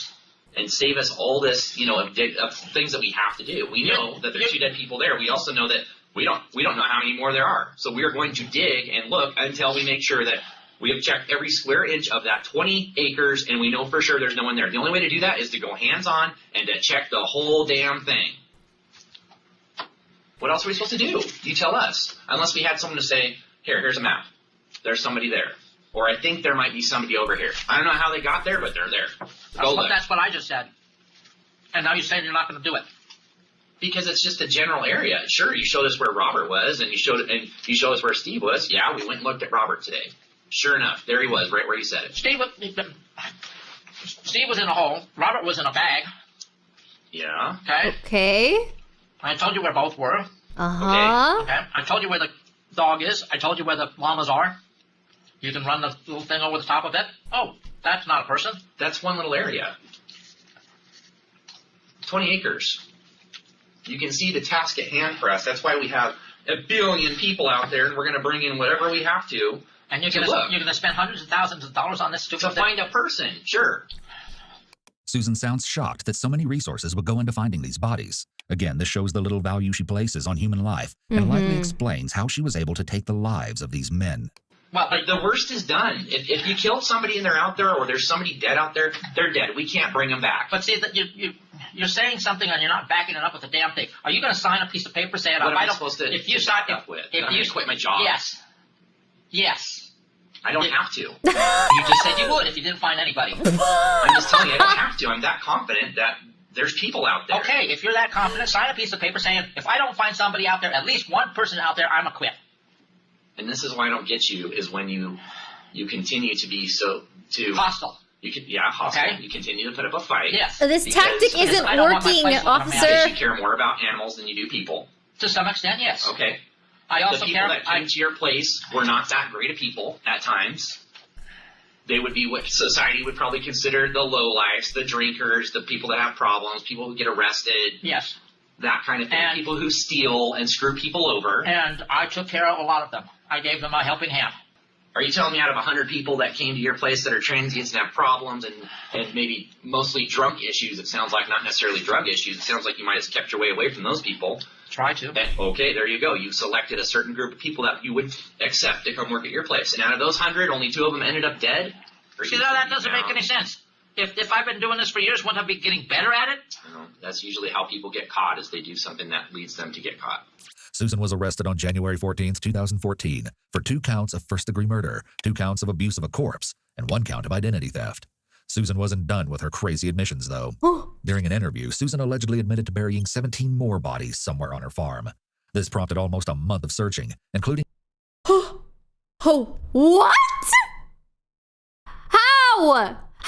And I want to see the footage of her confessing. That's crazy. Hold on. What? For 2 counts of first-degree murder, 2 counts of abuse of a corpse, and 1 count of identity theft. Susan wasn't done with her crazy admissions, though. During an interview, Susan allegedly admitted to burying 17 more bodies somewhere on her farm. This prompted almost a month of searching, including investigators digging around 50 holes in the hopes of uncovering more of her victims. Ultimately, though, it was determined that there were no more bodies hidden on her farm. There is speculation that Susan said this as one of her twisted jokes or to intentionally frustrate investigators. Probably to Eventually, Susan's make pigs them were mad. all euthanized. She was reportedly irate when she found out, especially because they were killed instead of their meat being donated to a food pantry. Somewhat surprisingly, Susan pled not... What do you guys think about that? What do you think? It feels like a waste of food, but it's also pretty disgusting that the pigs have been eating people.